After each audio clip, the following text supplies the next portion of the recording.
Meowdy folks, and welcome to the Dungeon_Meowster Twitch channel / podcast / YouTube, etc.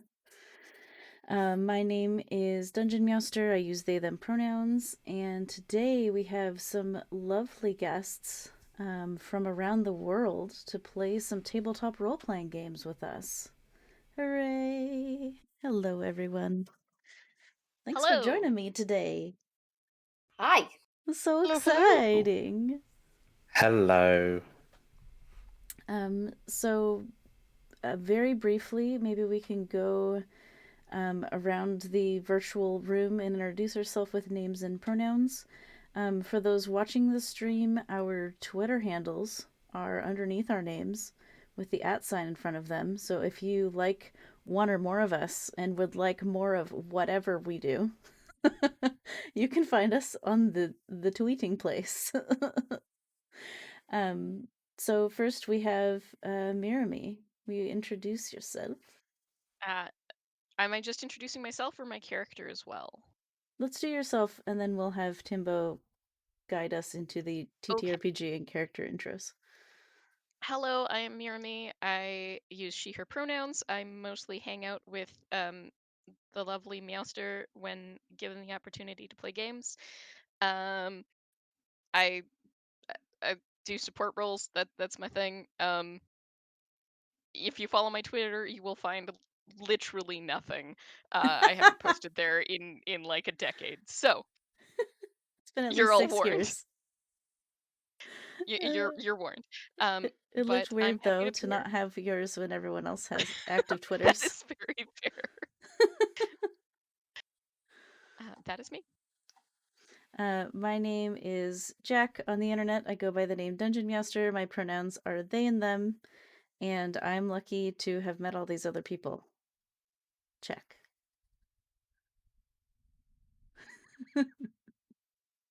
Next we have Timbo. Hey everybody, I'm Timbo the Wizard. I'm a variety streamer and tabletop RPG enthusiast. I do all kinds of stuff on my stream. I do world building and play basically everything all the time. I have no set schedule. I'm also a member with the Knights of the Bantam, who are a socialist artist collective and of just a bunch of just some of the coolest people I've ever met. We're doing a charity stream this Friday for Red Canary Song. We're going to be playing a bunch of party games and raising money for a great cause. And if you like this, come on down. Hope to see you there. All right, next we have JTTG. Hello. I hope you can all hear me. At the beginning of the stream, I had to take a phone call. It's literally because an oven's being delivered right outside and they didn't know where to go, and I could see them from the window. How exciting. Who am I? I'm Jonas. I live in the UK. I think that's unique out of all of us, maybe. I don't know. Maybe not. I'm not sure. Oh. I'm Okay. up in Manchester, me. I have a lot less confidence about that statement now. Yeah, Manchester's in the UK, I guess. Okay, I am one of two individuals from the UK. Friendly streams. God, yeah, and I got the time all wrong, but don't worry about that. What can I say about myself? I stream, I game, I am very excited about platinum video games. I don't know what else to say about myself. You also are a small-time voice actor. I haven't voiced a character in a long time. Most of my character voicing has been D&D lately, but I promise to give you all a show. I will say that anytime I've caught you in a stream that requires you reading a bunch of stuff, you have done fabulous voice acting.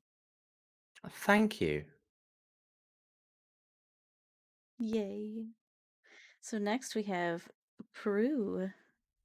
Hello. I am Prue. I use she, they pronouns. I'm the other Brit in the chat. Hi.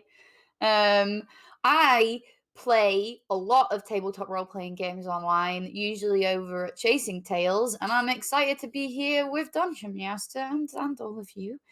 And I also read stories and play video games on my own channels and things. And I ran my first ever Monster of the Week game yesterday as a keeper, so I'm really excited to be here to Monster of the Week 2 nights in a row.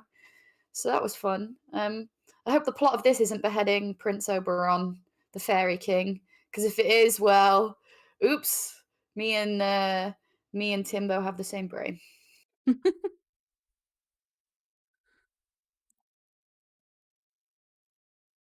And last we have RedWhiteRP. Hello, lovely people. My name is Rowan. I am a writer, streamer, sensitivity reader, professional dice cruncher. I am a GM for hire. I am the creative lead over at the Fae Realm, which is a TTRPG channel by LGBT plus people, designed to be a safe and inclusive space for LGBT plus BIPOC and people of marginalized genders. I am a poetry editor for the Global Youth Review lit magazine, and I don't know, something else probably. I don't have my document with all my things up in front of me, so I've probably forgotten something. You've got a really awesome Twitter too. I You just do. I tweet have a some good Twitter. bangers. I like Thank your you very banger much. tweets. I appreciate it.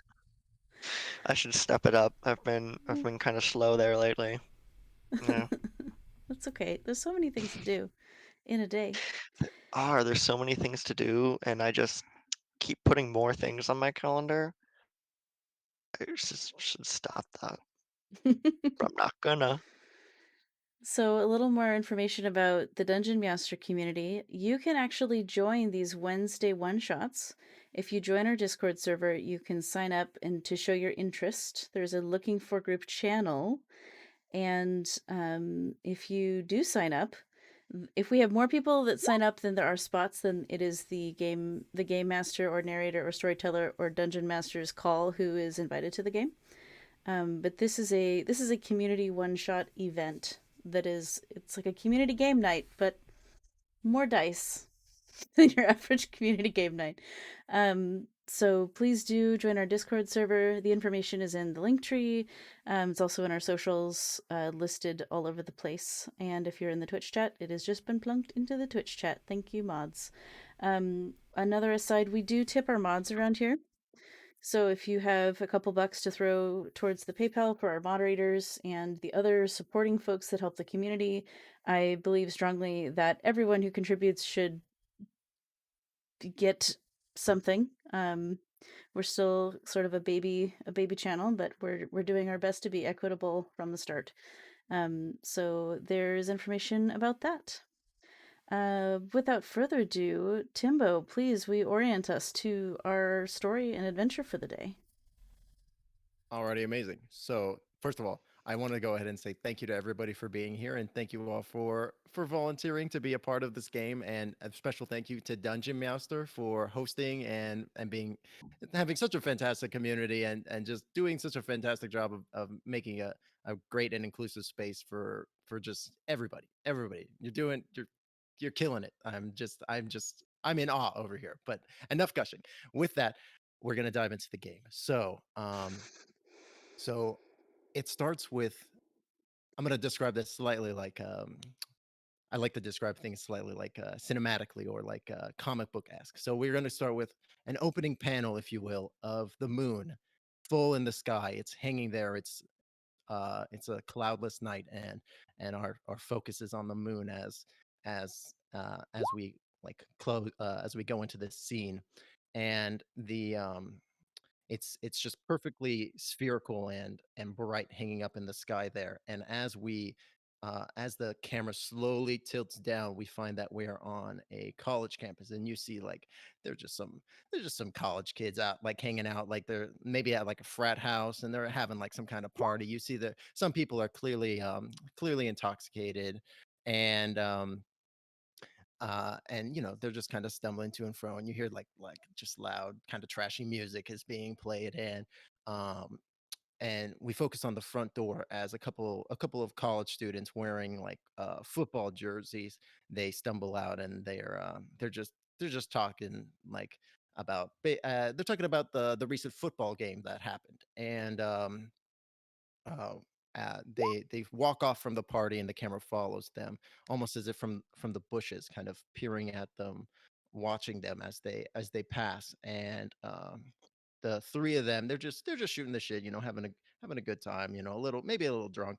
And as they're walking, you the tallest of the three, he goes, this has been fun, but I got I got class in the morning. Old Professor Montgomery he's gonna make me freaking sweep the greenhouse again. I'll catch you guys later. And they say their goodbyes, and they part ways. The individual who has the early morning class, we follow him, and the perspective of the camera is almost that of someone darting from bush to bush, kind of following under the cover of night and shadow. And as the camera slowly like creeps up behind this individual, and at one point they turn around, and they're like, you can see them looking like they've got like the feeling of eyes on them, but they don't see anything, and they just keep walking. And when suddenly out from like the figure that is the place of the camera steps out, and the individual goes, oh, I didn't see you there. It's a little late for you to be out. Why are you? And then at which point something is like, from this first person camera perspective, a hand like comes forward, and some dust kind of flies off towards this individual and hits them just square in the face, and they collapse. And there's just the shot of their feet being dragged out of frame as it cuts and fades to black. And then it does like the sweet opening sequence, and it's like, and it's like rock and roll music, and it shows all of you guys in like profile, like doing badass things, like kicking monsters' asses and filing taxes, and it's awesome. Um, at which point we cut to the campus. So it's midday, and for whatever reason, the quad the quintuplet of you guys are all like stuffed into, I believe it's Bill. I believe Bill has a van, correct, Bill? Correct. It's beige. Yes, naturally. So you guys are all kind of jammed into Bill's beige van for one reason or another, as you guys kind of are pulling up to the school. And you find that the college sign, it's kind of this overgrown, like heavily vined up sign that says, welcome to Portigan College, where great minds grow. And like like how they have that like creeping vine that will climb up over buildings, and signage, and just like completely like grow over it totally. It's kind of like the beginning of that. It looks like maybe the landscapers haven't been around recently, and it looks like it's slightly overgrown. You could just barely make out like the tagline at the bottom as you guys pull up into the parking lot. And it's bustling, actually. It's more people than you would expect, and on a normal day, which makes sense because this is actually the college's open house, where they are allowing new and potential students and clubs to come and show off what they're doing, and let people come by for to see whether or not they want to take the class. So it's under this guise that you've decided that this would be the best time to investigate the mysterious disappearance that has occurred. Um, so Bill pulls his van up and parks it, and that, like, the door slides open, and we see the party as they make their way out of the van. I'm gonna say, who's the first to exit the van? We'll say Jogan Killjoy is. Jogan Killjoy, to anyone who sees this individual, is a young, like, let's say like early 20s, kind of baby face. He looks a lot younger than he is.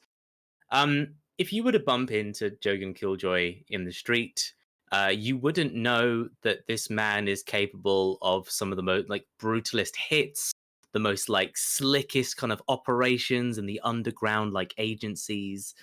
You look at this guy and you see like a squeamish, quite like uncomfortable in dangerous or stressful situations, very unsure, very unconfident kind of young man who doesn't know how to assert himself. and he kind of just bumbles out of the vehicle first, probably because he was just the last to get in because he was so unsure. And he's kind of, I don't know, he's a bit shaky at the moment. He might need some comfort, guys. I straight up thought you were gonna say he's a bit shit. Eventually, maybe. Amazing. Let's see what yes. happens.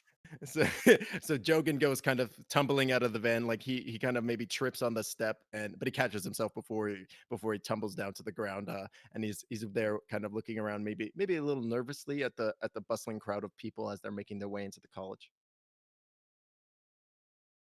I agree. Yes. He hasn't said anything, and that's it for now. He just stumbles out and is kind of looking around nervously. Excellent. And who's next out of the van? Mr. Killjoy, my dear lad, don't you tumble like that. You must exit a car with grace and poise. Allow me to demonstrate. And with like a cane and then a flick of a polished, quite high booted heel comes a gentleman who looks very pale, you might say deathly pale, with a big white curly handlebar mustache and kind of slicked back, almost like pompadour hair in brocaded quilted jodhpurs and a breastplate, like a full Tudor 1600s shebang. And he kind of steps out and clicks his heels together, and we see Sir Woodrow S. Winterbottom. And if you aren't stood up, he will offer you a hand to help you up, Jogan. Oh, Jogan stood up. He's okay. He's not that in need. He has no response to the comment about confidently stepping out with grace and decor. Amazing, yes. And as Sir Winterbottom kind of steps to the ground, it's almost like there's like a little bit of a judder as he steps out, and like as almost he's thinking about just how hard he wants to step down, I feel like. Yes, absolutely. There's a pause where, yeah, he wants to make sure he's not hitting the ground too hard. Right. Excellent. And who would be next out of the van? The passenger door opens up, and Callistro Vex swings their feet down and steps out. They're a like early 30s looking person with shaggy auburn hair, gold flecked green eyes. They're in the middle of dumping the last of a bag of peanuts into their mouth, but specifically the kind of peanuts you get on an airplane. Crumples up the thing and shoves it inside this massive brown coat that they have, and looks around and says, "Oh, we're here. We made it. Cool." It's been a long time since I was on a college campus, but I do believe we are here. Yes. You know, I went to college at one point. Like, in my day, college was for a select few down in Oxford or perhaps Cambridge, St Andrews if you were in Scotland, but none of these, there weren't colleges in every city. I find it quite entertaining that everyone wants to learn so much. oh well, I only stayed for like one semester. Then I how do I phrase this? It didn't want me there anymore. So He raises one eyebrow and twiddles his mustache and looks at you, slightly concerned. it's fine. It's the past, you know. You hear a bit I'm of a groan gonna. as Stevie Stevenson rubs their eyes and steps out of the van with a latte in their hand and says, "I didn't even go to college."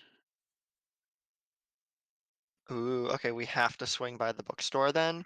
and buy like a shirt or something. Oh, we can get one of those like college grandpa shirts. Yeah, those are the good ones. It'll be like $60 for one shirt, but it's worth it. I would say that it's about midday right now, and you see people like filtering both to and from their cars, and you see a couple of people like leaving, and they're wearing like homegrown at Portigan U like style like memorabilia, we'll say. So, one side of Stevie's hair is blonde, the other side is brunette. Um, and they are you catch some hints of muscle, but they're wearing these flowy mustard colored linen clothes, so it's really hard to tell their gender assigned at birth. But they're hot. Just vaguely hot. Makes everyone a bit pan. It's great. Support it. And the last one out of the van is Bill Bilson, who has this entire time been fiddling with the wheel locking mechanism. You know how you can get those like metal bars that stretch out across the wheel and like make it so no one can steal your vehicle? They've been fiddling with that the whole time. And so they step out of the vehicle when it's all locked up, and they brush themselves off. They're wearing uh, like a beige three-piece suit. They're all slightly different tones that all work really, really well together. It's very, very well put together. Um, and they just stand up and look around. Uh, they he or they pronouns, and he uses few words uh, when not required. Mm. Yes, a man of clearly few words, and as Bill steps from the van with the wheel bar in place over their shoulder, they just like they've got their keys in their hand, the like little fob device, and they just double click and it goes bonk bonk, and you guys strode on off towards the college. So I will say that regardless of the reason why you guys are collectively here, you do all have a little bit of general info that there have been a few people, there have been reports that initially started as rumors of individuals going missing at Portigan U. And while they just started out as rumors, and maybe they could have been explained by people dropping out or going away to on vacation, or just maybe what could have possibly been explainable um, has kind of been done a little bit of an about face as the a star football player has recently gone missing in the past couple of days, and nobody knows where they went. They seem to have simply disappeared off the face of the planet. And this is just on the tail of Portugal U's victory, the recent football victory. So this has really been what's tipped you guys off, or you all off rather, that there is something mysterious going on at the school. Right. So, first order of business, bookstore. Second order of business. Who do we gotta talk to first? Would we have any information, like a map or anything, to go off of? Sure. Okay. So you guys kind of walk up like the front steps of the college a little bit, and you see that there is a woman in like a sharp green outfit standing there. Like she's like very like kind of boss bitch energy, like very like well put together, like very very like business forward. Like she's like working it a little bit. She's got power, and she's vibing with it, we'll say. And you see she's drinking out of like a thermos. It's still about mid-morning. And as you get she's kind of like positioned at the entrance of the college, right? And she's like greeting people as they're coming in, and also like passing out like maps and stuff to people as you approach. And you see this, of course, happening as you guys kind of walk up to the main entryway of the campus.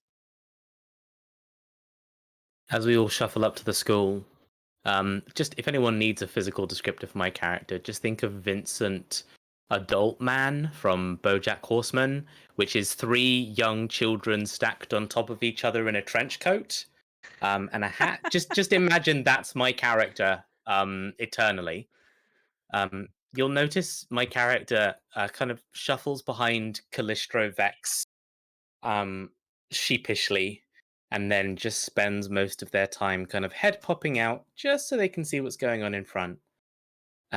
But otherwise, very much hiding as much of their their lower face as they can in the big collar of their coat, and just participating as little as possible for now. Yeah. What? Ho! My good fellow friend?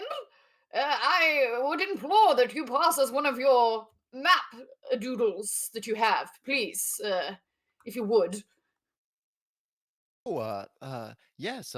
Feel free. They're free to all possible potential students. Were you thinking about coming back to school? So we have a couple of older students here. Never too late to learn. Oh, I'm Dr. Daughtry Lawfer, the dean, by the way.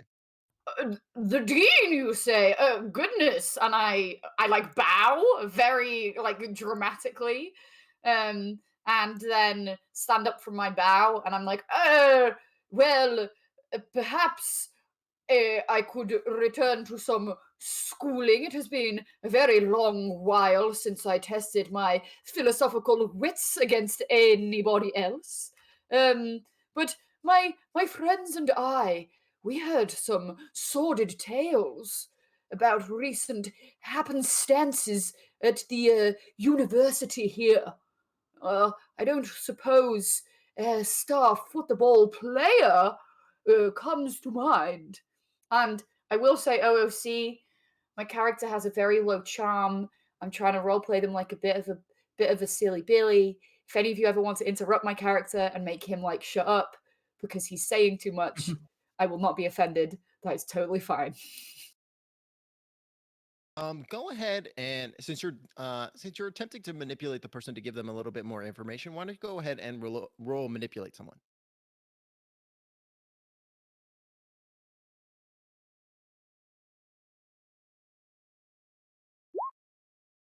That's a failure. So so the dean goes, "Oh wait, uh are you talking about old Billy? That kid, you know, sometimes he likes to party a little hard and he'll go missing for a couple of days, but he always ends up turning up. You know, it's just it's you know how them football boys are. They just they like to have a good time. They party hard, but they win the matches. So I give them a little bit of leeway. But I'm sure old Billy Boy will show up sooner or later. I will also say, Sir Winterbottom, as you're like, so you're much closer to this individual than the other people are, and as you're the dean, she's wearing sunglasses, but like as you're taking the map and having this conversation with her, you recognize that her eyes are like bright green. Interesting. Oh, that really is a shame to hear. Because my friend Jogan here is a phenomenal football player, and he was really hoping to talk to Billy about like be seeing what he can do to try out for the team, all of that. We were really looking forward to that. I mean, if he's not around, do you know like any of his other football friends where we could find them, talk to them instead, maybe? Oh yes, and she looks over at Jogan and she goes, "Oh yeah, I could see the footballer in him. I could see the footballer in him. Yeah. Okay. Yeah, Beta Kappa Alpha, they all those football boys, they all belong to that frat over there. You could and them, they're good chaps for the most part. They'd be more than happy to take a new maybe freshman footballer under their wing. Oh, absolutely. Thank you so much. Of course, and enjoy the festival. We're gonna be we've got like the gift store over there, and then and about like a few hours or so, maybe 2 or 3 hours, we're gonna be having in our primary pavilion, and she gestures behind her, and you see that like there's this large open space where lots and lots of people have made like these different like booths, that are like, you see all kinds of different clubs, like you see like a Dungeons and Dragons club, and you see like a computer club, and you see all kinds of different college students repping their different clubs out there. But then in the far back, you see that there is this kind of stage that's been erected onto the campus, and there's like some curtains, and she says, "Oh yes, and um, our um, our resident genius and professor of botany, Professor Montgomery, he's going to be giving a fascinating lecture that I hear is a can't miss in the next couple of hours. It's and you have him to thank for all these beautiful displays and flowers that are about all harvest from his personal greenhouse, and her pointing it out, you do notice that there's just so many flowers all over the place. Like each booth has like their own flower, and like they're kind of the flower beds appear to be like really well maintained and immaculate, and they're just kind of like the smell of like this heavy, like the kind of like sickly sweet smell of like lots of flowers and pollen is very heavy in the air in this pavilion, in this open air pavilion here. That is quite exciting. We will be sure to check it out. Thank you. Oh yes, botany is one of a is a passion of mine. So I kind of see a fellow passionate individual of science in front of me, and she nods towards you, Vex. Uh, we are what we are, right? Mm, indeed. Does your university specialize in botany? Is it plants only here, or do you have more wide range of the sciences? Oh, we do have a specialization in botany that Professor Montgomery was a great get that we managed to snag several years ago. The man has made many great strides in botany since coming to the university. But we consider ourselves to be a general college. Like if you want to come and take a couple of woodshop classes, or you want to learn like a little bit of history, maybe learn an extra language, we got all kinds of courses here. But we do. Botany is both a passion of mine and like an aspect of the school, but not the aspect. I like to think at least. Well, yes, I am quite the historian, so that's wonderful to hear. A great campus you have. Yeah, thank you for your time, Dean. Sorry, what was it again? I forgot in a moment. I'm Dean Daughtry Lawfer.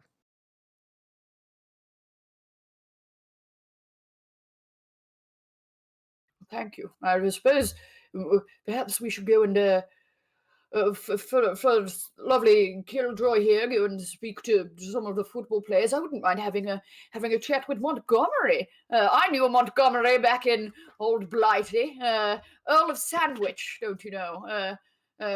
Yes. It is people I'm rather fond of. Oh, brilliant. Oh, an Earl. Wow. That's really impressive.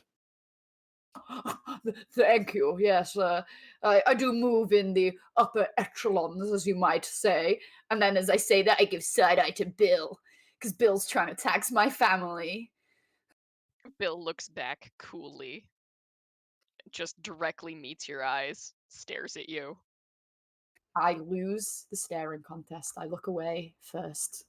And Stevie snorts, and a bit of their coffee flies out of their mouth. That's really good. Lester will reach into their jacket and pull out a napkin and hand it to you. Oh,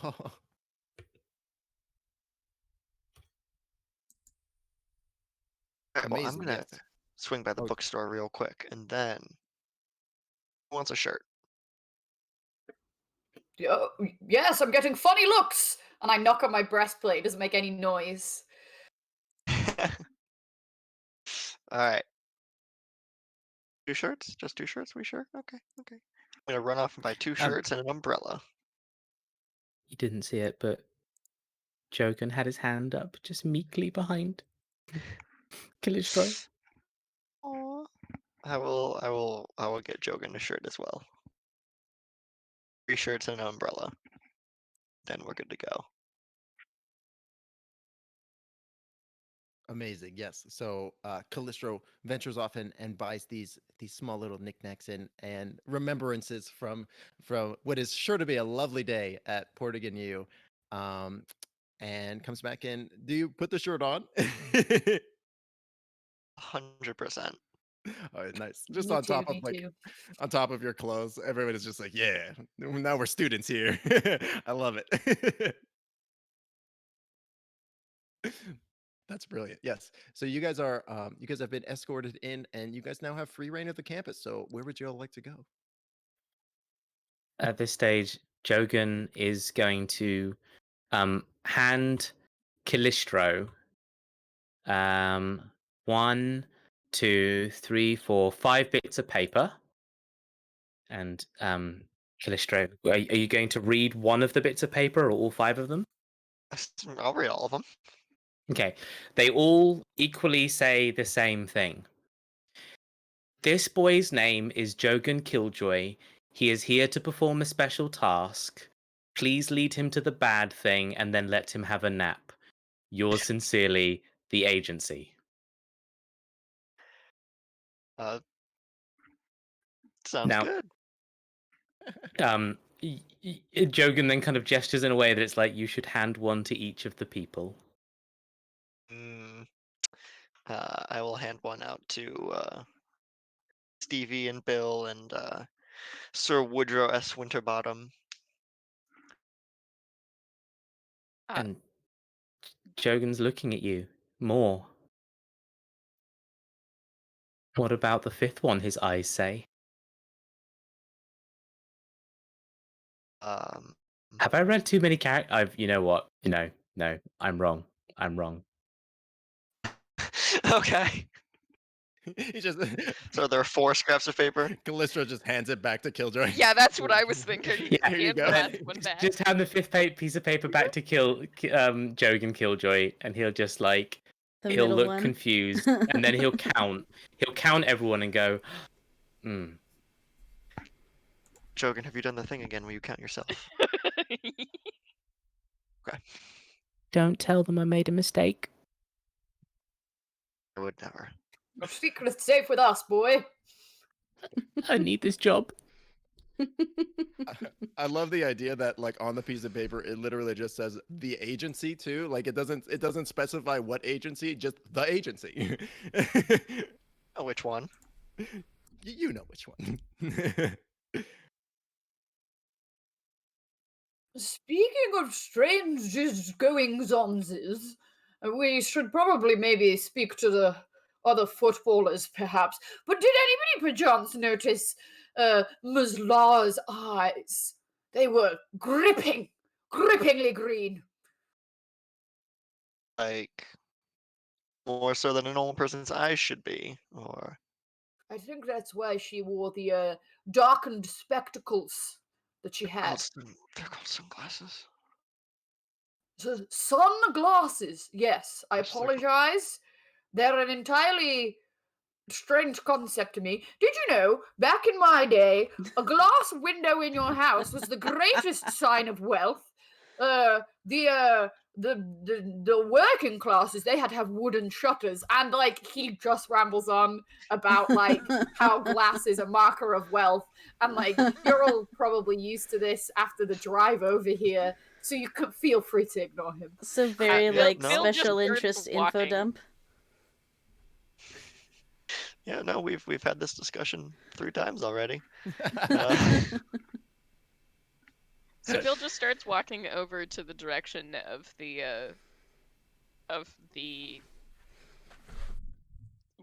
all the tents, whatever that was called, the orientation thing. I've lost words. And is just kind of like not really worried about if people are following them or not. They're just taking a beeline. I imagine that Bill probably has a clipboard out and they're taking notes. Oh yes. Yes. Yeah. So, although it's not a clipboard, it's a notebook, and they've Mm. got a very like one of the $100 pens that they've pulled out of their breast pocket. Okay, nice. So it's a very fancy notebook and a very nice pen.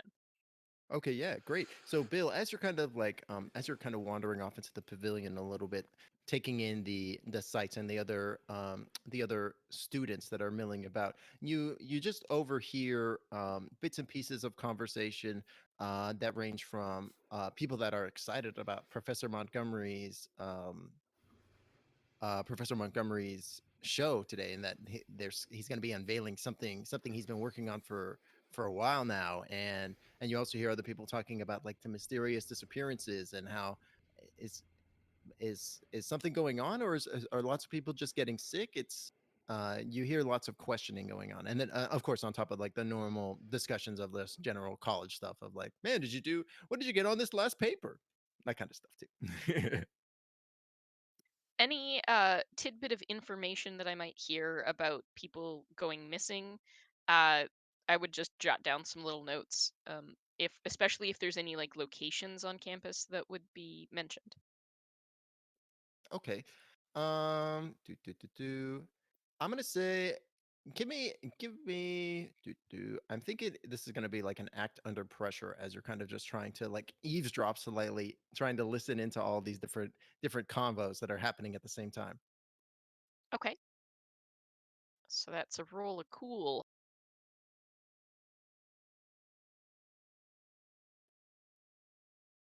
Uh, Come on, roll 20. Cool is Bill Billson.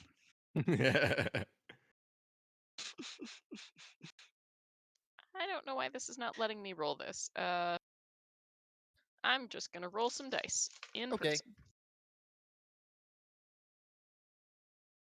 Oh, I would also say, Sir Woodrow Winterbottom, every time that Yes. you, and this applies to everybody, every time that you roll a failure, a 6 or beneath, go ahead and mark an experience point on your sheet, and then when you filled 5, you get a level up. I'm right there with you. I have leveled up in a one-shot before because I do Yeah. roll like garbage, so I'm looking forward to potentially doing that. I rolled a 7. Fantastic. A 7, nice. So that meets it, or so that gives you a minor success. So give me just one moment as I double check my wording on this. Hmm. So I'm going to say that that you can get this information, and you can find out like where the last missing person was seen. But if you do so, then you will draw a little bit of attention to yourself. Sure, I'm willing to draw some attention to myself by paying maybe a little bit too much attention to someone else's conversation. Okay, yeah. So what plays out is that so you're kind of just minding your own business, like walking around taking in the sights, and you overhear this conversation happening between a couple of footballers, uh and like you hear them talking, and you hear one of them say, no, I mean, I mean, we were out drinking the other night, but he just went home. Like I don't know what happened to him. And the other guy's like, what do you mean you don't know what happened to him? Then you like walk him home, and they go, no, he's a big boy, he can walk himself home. I mean, I didn't think I needed to like baby him. And you kind of walk up on this conversation, and like maybe you're I think maybe Bill is just a little bit out of place for this college student group, and as soon as you kind of like get within like a certain radius, like one of the footballers, he kind of like he notices you, and he gives you a side eye, and he goes, "Hey, can I help you, beige man?" Uh, yes, I'm looking for. Do you have a name for the missing person, or am I just making this up? Jimmy. Yeah. Okay. I'm looking for Jimmy. He has some debts that need to be paid. You know that does sound like Jimmy, to be honest. That guy owes me like $30, I swear. Yeah, I mean, we were just talking about the jabron. Like we were supposed to like go like we're supposed to like play some pong, or whatever college students do, I don't know. And Beer and pong. he never showed. Um, he never showed, as in what sort of time frame are we talking? Oh well, we were like uh we were all like out drinking a couple beers at the frat house the other day, and I haven't seen him since. And he was supposed to pay for the next round of beer next time we went out, so maybe he's just avoiding us, which again sounds like Jimmy, but I don't know. There's been some weird happenstances going on. Could you define weird for me? Um, Bill is definitely taking notes as they talk. I'm gonna say go ahead and roll to manipulate someone, but take a +1 for this roll because these guys are a couple of chatty Cathys. They want a hot gossip. Okay.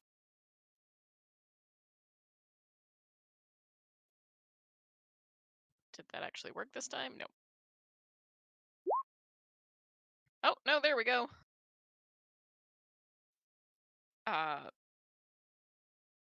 That looks like a 13 somehow? Oh, because I have a plus to charm. Sure, and you could have rolled 2d6. You could have rolled 6 on both dice as well. I could, yep. Excellent. So yeah, they give you the skinny, right? They're like, oh well, we're not really supposed to talk about it. Like the dean has come down hard on other people in the past for talking about this kind of stuff, but there's been some other people that have been going missing too lately. Like nobody like no footballers or anybody that's like on a sports team, but just a couple people here and there. I didn't know anybody personally. Did you know anybody that went personally? And he gestures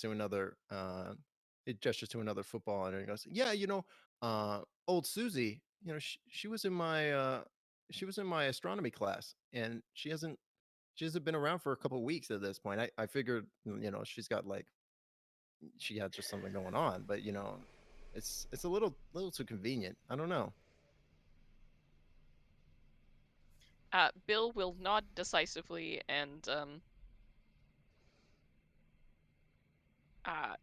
before snapping the notebook shut, we'll just ask a further question of, do you have any idea location of these disappearances by any chance?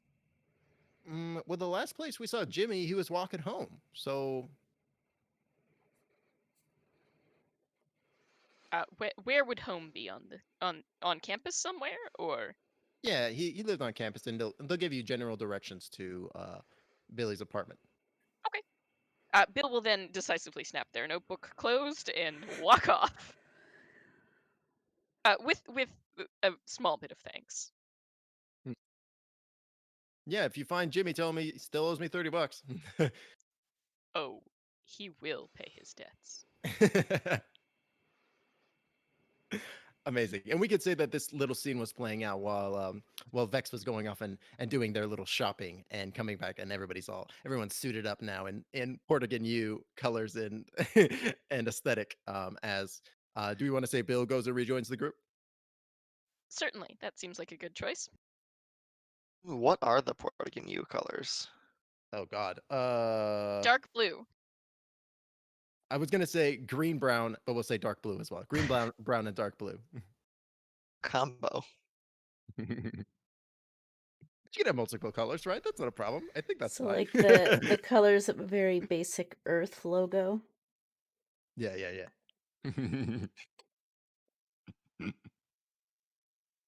That's good. I like that.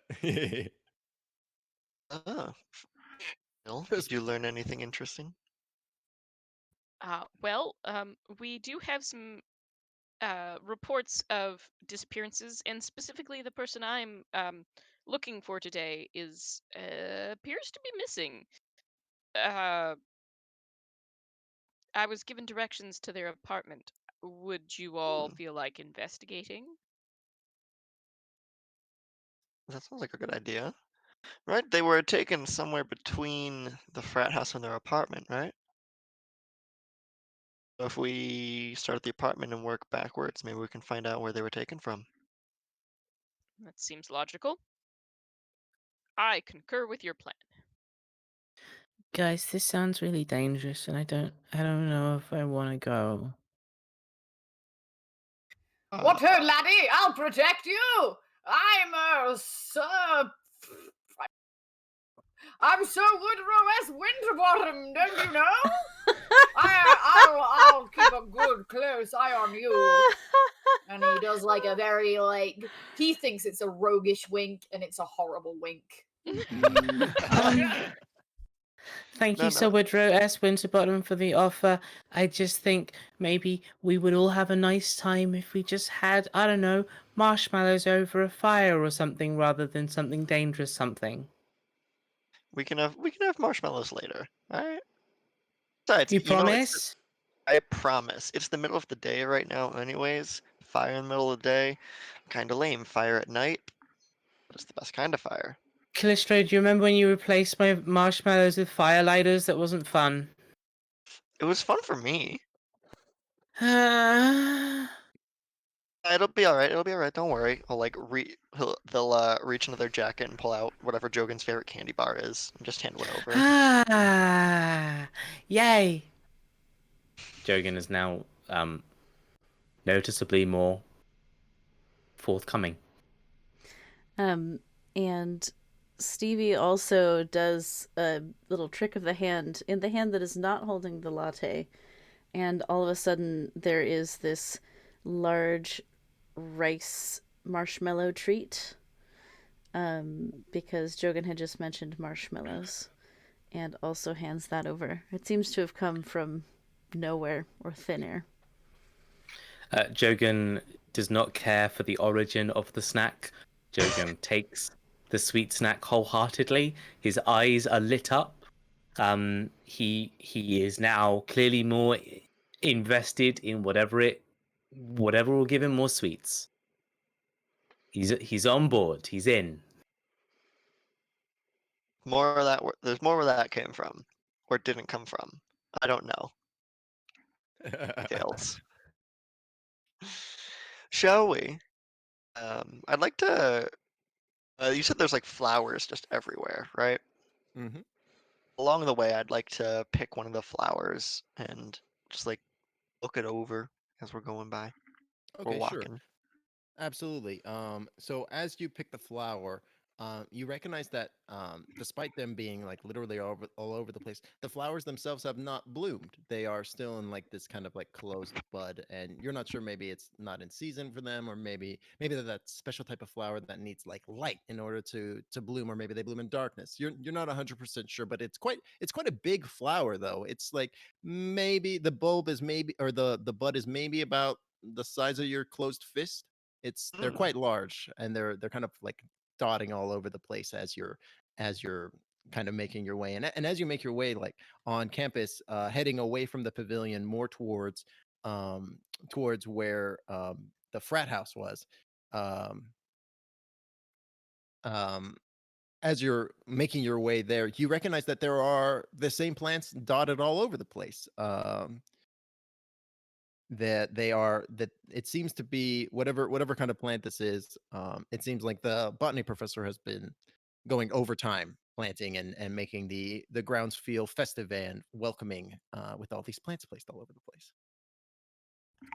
Is there still that Interesting. same like sickly sweet smell everywhere as well? Oh, absolutely. It's pretty pervasive throughout the course of the Okay. of the college grounds. Timbo, Mm-hmm. if you had to liken the sickeningly sweet smell to a confectionery product that could be bought ideally in the UK, because it would just I'll understand it better. But you could say US. I've seen enough US TV. What would you liken it to? Oh man, that's a good question. I would probably say like it's kind of like a sickly sweet smell, right? So almost like Do I need to roll like an investigate a mystery here?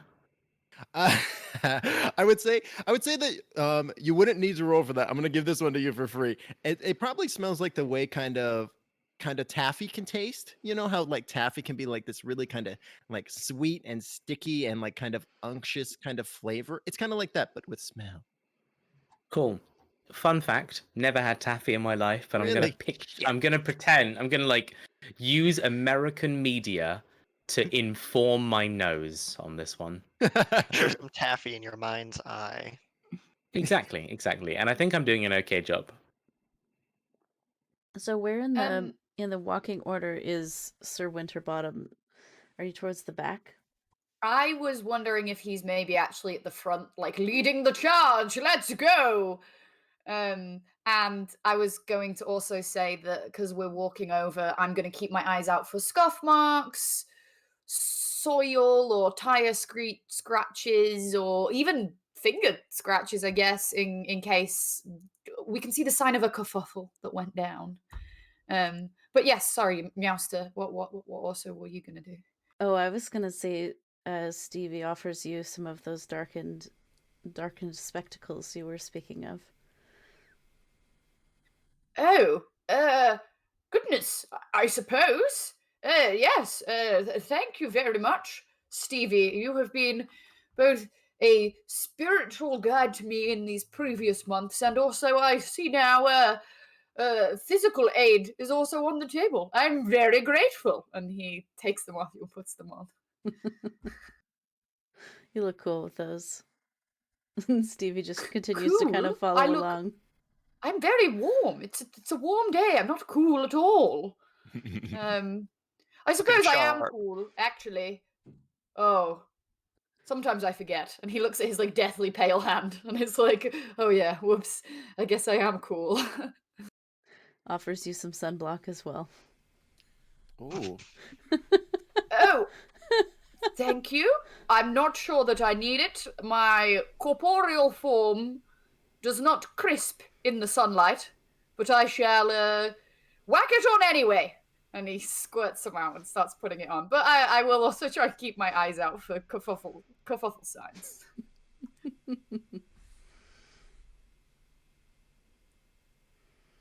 Okay, excellent. Yes. So, Sir Winterbottom, go ahead and make me an investigate a mystery check as you guys are making your way downtown, walking fast, and you're homebound. Doodle-doo. Mixed success. Mixed So success.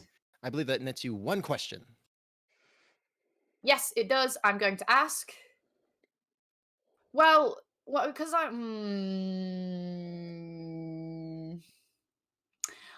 going to ask the question, where did it go? It being either this football player or if something untoward has taken him, perhaps where did that go? Whatever evidence I find, where can I track it to?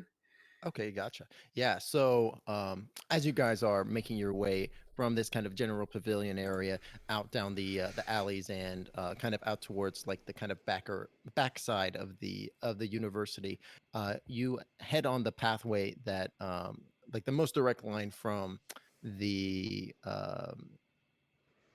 frat house to what has been described as Jimmy's abode. And as you're making your way there, um, the sun was just a little bit too in your eyes for you to be able to initially see Winterbottom, but with the help of uh, with the help of Stevie's sunglasses, you're now able to get a much better view and a much better angle on this pathway that that you guys were walking down, and you see that in the path itself, it appears that there's some thick shrubbery that kind of lines the walkway as you're kind of heading down this direction, and you see that at a certain point, the shrubbery itself is kind of trampled and crushed down a little bit, and like moving the branches slightly to the side, you see that there is a little bit of a trail in the dirt on the ground, and it seems like that something was dragged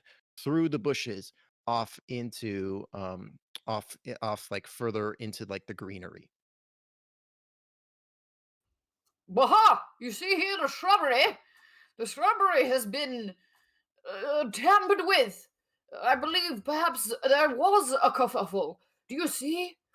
Uh, uh, look, Calistro, Oh, Bill, I see. Oh. the drag marks. Perhaps something has gone this way. Perchance we give chase and we follow. I'm sure we maybe collect some information first. But what about rushing into battle, daring and brave, sword at the ready? And he kind of waves his cane. How about maybe let me try something? Try something first. Oh yes, of course. I am. Well, fine. Yes, I suppose. And he takes a step back. Yeah. Okay. Thank you. Callisto will reach into their jacket and pull out like a magnifying glass, and then reach in again and pull out a little glass bottle with like a neon orange liquid in it, and uncork it and drip a little bit onto the magnifying glass, whisper into it, and I would like to attempt to roll to use magic to, what is it? To do is observe another place or time to see if I can recall the events that happened here. Amazing. I love it. Go for it. That's great. It's a 9. Ooh, if anyone wants to try and help me out, we Yeah. could get that to a 10. That's Yes, true. that's something that Jogan would totally do. I'm just reading how I do it. You could. There's a Oh, sorry. Did help someone out help out move. already? Right. So what it would look like when Jogan is assisting Vex with this spell casting. I will turn to Jogan and say, okay, all right, Jogan, I need you to watch me carefully, and if you see my eyes turn completely orange, just smack me upside the back of the head, because that is not a good sign. Sound good? Jogan nods overly enthusiastically, rubs his palms together, and remembers 2 years of atrocities living with you, being pranked on and never quite getting his way, and he's gonna put it all into this slap. Amazing. I love it. I will absolutely allow that. Okay, so go ahead and roll that help out, which I believe is plus cool. Oh, I have to tell it the plus value. Okay. I did a good job. 11. Nice. Excellent. So that just nets Vex the +1. So your +1, I believe, just makes it so that way with the magic. I just don't get a glitch. Right. Okay. Perfect. So, so Vex, with this mysterious liquid and magnifying glass, do you like maybe chant some words as well, or something along those lines? I drip the liquid onto the magnifying glass and hold up and whisper to it, and it sort of like ripples out and spreads over the surface, and the glass turns into a like orange crystal. I'll Awesome. peer through it. Yes. Fantastic. So as you're looking through this newly enchanted orange crystal, you are managing to view into the past a few days, and like as you're kind of watching, like you see initially like time rewind, right? Like and you see people like walking backwards and moving back and forth to and fro, and it looks fairly normal at first, but then you see like it whizzes by really fast, and you recognize that something odd kind of happened in that moment, and you kind of play it back forward and go into like normal speed. And as you're kind of viewing through this orange crystal, the details, it's almost like you're looking through like, I mean, you're looking through this orange coloring, so it's already going to be colorized slightly, but it's also kind of like I'm almost picturing like the Lord of the Rings when Frodo puts the ring on and everything becomes kind of shadowy and like whipping wind and stuff. Like it's also like that a little bit. So it's like you can't really make out super fine-tooth detail about people, but you do recognize a couple of figures. And there's no audio, but as you're watching, you see what could be described as an individual, a tallish individual wearing football padding, and they are. It appears that they're walking, and then they suddenly whip around. They stand there for a moment, and then you see a figure who's just totally clothed in like just a black outfit. You can't make out their face. You see them step forward, produce something from their pocket, and seemingly like just this puff of something like dissipates out from their hand, hits Jimmy in the face, and he just crumples. And at which point the individual grabs Jimmy by the wrist and drags him into the bushes. All right. Okay. So Witchcraft! Goodness, it frightens me every time. I'm still not used to it. I'm sorry, it was a reflex reaction. I apologize. Carry on. All right. Definitely looking for something corporeal. Maybe some kind of mage or something, because they some sort of drug or spell or something. on our victim to knock them out, and then drag them off this direction where Sir Winterbottom found him. But sat and talked to him for a minute, so somebody he knew? Maybe? Definitely not some sort of big something ferocious and scary.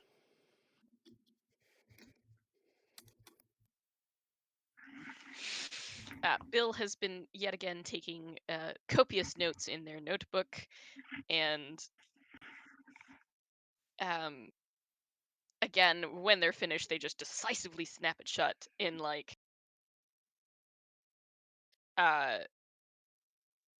start walking down the trail.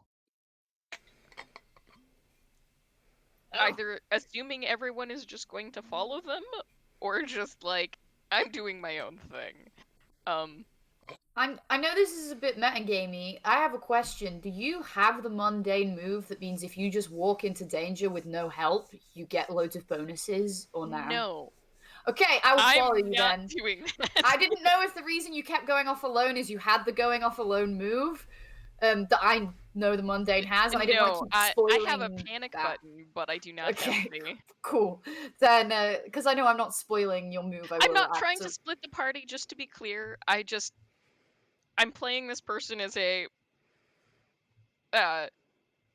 They're just trying to get things done kind of Yes. situation. I Just will to be clear. absolutely follow you 100% then. I just didn't want to Thank you. ruin anything. Yeah, no, so Winterbottom charges after you. Stevie follows along, hands in linen pockets, and I think the outfit is more of like a jumper, like the legs top combo. Like it's one piece of cloth that's the whole outfit, but it's I got love like that. really long armpits and like big pockets on the sides, so it's very fashionable. That's really good. I really like Stevie's outfit. Very good. I want Stevie's outfit. I do Right? too. Yeah. It just It's sounds pretty so awesome. comfortable too. Totally. Just turn to Jogan and just. Jogan will look up at you, Calistro, and will say, Calistro, you know if things get bad, I gotta go to sleep, okay? I know. I can help you with that if you need to. Okay, no, you don't have to hurt me. I got pills. Oh, I'm just gonna do some like magic. I was gonna. It's fine. Oh. Can I just quickly clarify what that I'm note really was not that you that gave strong. to us? What was that clarification? That note that you gave to us said, take Jogan to Monster, then let you have a nap? Something to that effect. Yeah, sure. It wasn't take Jogan to Monster, let Jogan fight Monster, then have nap. It was literally 2 lines of like, take this boy to the danger, let him have a nap. Okay. The nap Thank comes you. before the fight. That makes more sense at this moment.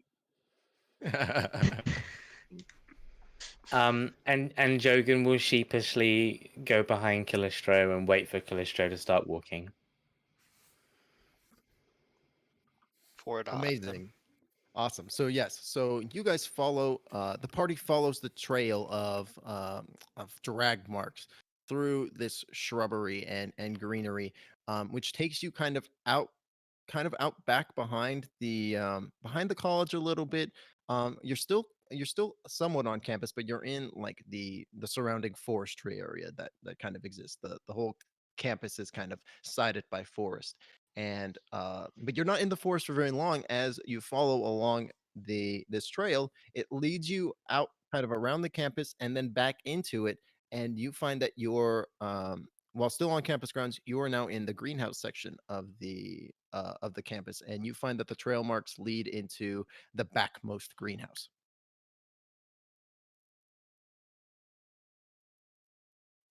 Bill, assuming that they're still at the front of the party, will take out their notebook, step off the trail, and start taking notes again. Trying to note the location and any information that can be inspected from the outside. I would say that on the way, like as you guys are following the trail, you probably would find like a snatch of like clothing that appears to be a football uniform.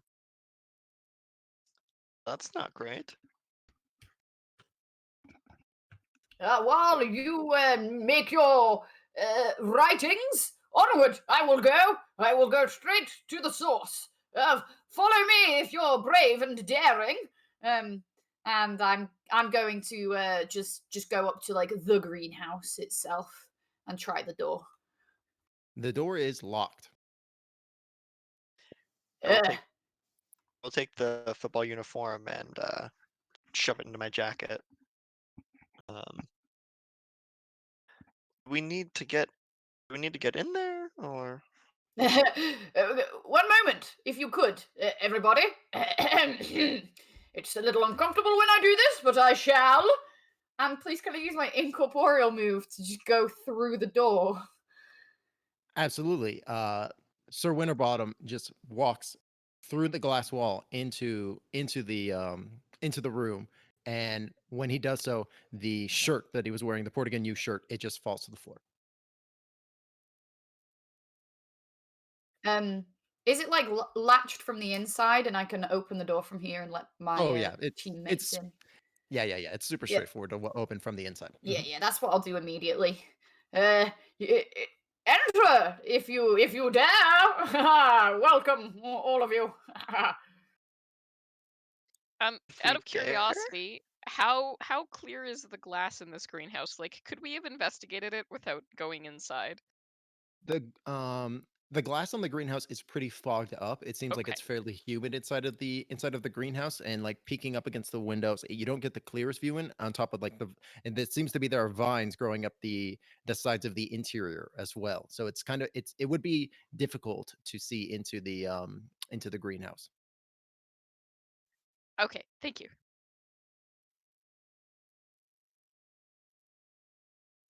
Timbo. I'll go in. Yes. Timbo, yes. I've got a question. Is there anything in the greenhouse that might be prone to suddenly making a loud noise or moving suddenly without, any real concern or cause? Do you mean like something that might move of its own volition?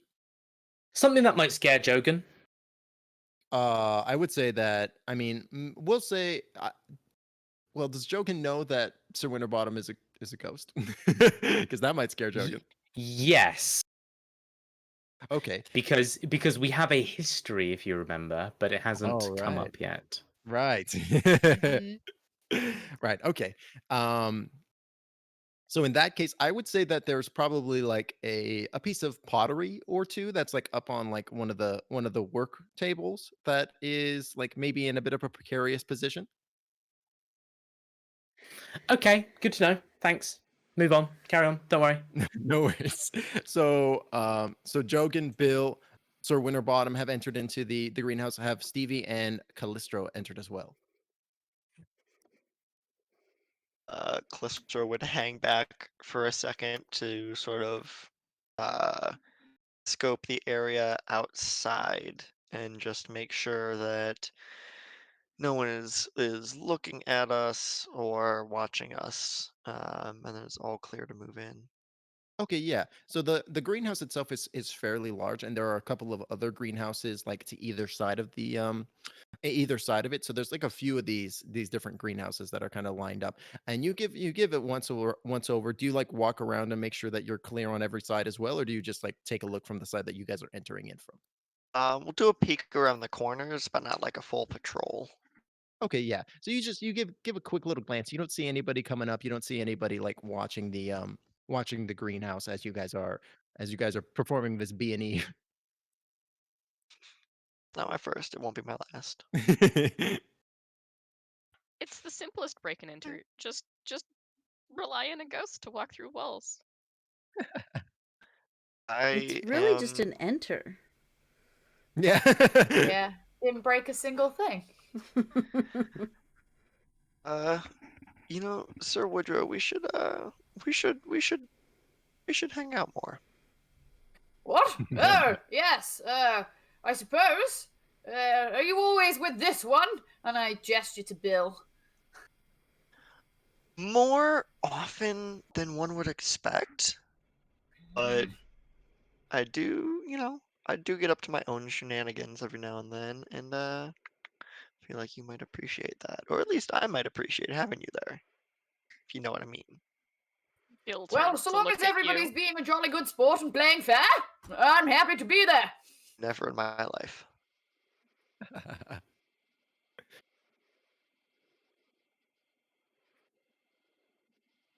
Bill is just giving Callistro a very flat stare at the commentary of what their own activities might be.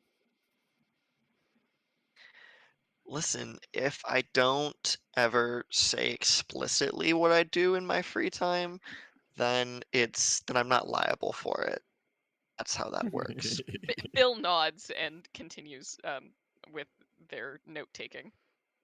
Plausible deniability, baby. Truth. Excellent. And is Stevie entering into the greenhouse as well, or are they keeping a watch? What's Stevie up to? Stevie is casually juggling hacky sacks while keeping an eye out for whatever while the others are doing the mischief. Because Very Nice. college of them. a hot, beautiful person juggling hacky sacks is very distracting. Amazing. Yes. So Steven is keeping an eagle eye out, making sure that the the party's their shenaniganery goes undetected. So as the rest of the party enters into the greenhouse, you find that there are just this filled with plants. It's incredibly humid and muggy in this room, and it's quite hot and heavy. And as you guys are looking around, like there are several absolutely gorgeous and beautiful plants, vines, ferns that are hanging out. But the real piece de resistance, shall we say, the real thing that catches your guys' eye is in the corner of the room. There is a very large looking plant. It's bigger than any one of you is actually, and it's got like these huge wide leaves and kind of vines creeping out of this like absolutely massive pot, and the vines are kind of sneaking out around the room. And the quote unquote head of the plant is just this huge like dark green bulb that is not bloomed. It's just kind of this closed pod. And you see on the label of this plant, you see it is labeled clearly as Daughtry 2. Does it resemble in any way the flower that Callistro took? It does resemble that flower. It looks like a much larger version of that flower. Interesting. Jogan, realizing how hot, humid it is in here and that there's something bigger than him, goes back outside and hangs out with Stevie and asks if he can play with the hacky sack as well. And as that happens, as Jogan goes out, Stevie, you're of course juggling, and you see an individual come up towards you guys. It's a college student. She's got like short brunette hair, and she's just wearing kind of plain, maybe outdoorsy style clothes, wearing like overalls, and she walks up to y'all and she goes, "Are when are you guys? Are you guys?" Or sorry, she walks up and looked like she's kind of not focused on you guys. She looks like she's maybe hasn't even noticed y'all yet. What do you do?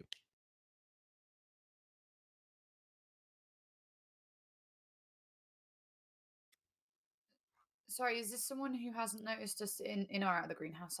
I just got lost in my head. Oh, no problem. So this individual, they're walking up from the exterior of the greenhouse, and they're going to come across Stevie and Jogan as they're kind of keeping Cool, watch cool, cool, as you cool. guys are investigating the Nice. interior. Ah, yes. So, Stevie doing the juggling, the things, and sees this individual and says, "Ah, do you juggle?" The woman, she looks up from her notes and she says, What? Uh I guess I mean I'm a little busy right now. Who are you? I don't think I've seen you on campus before." Oh, just the local neighborhood busker. Where are you off to?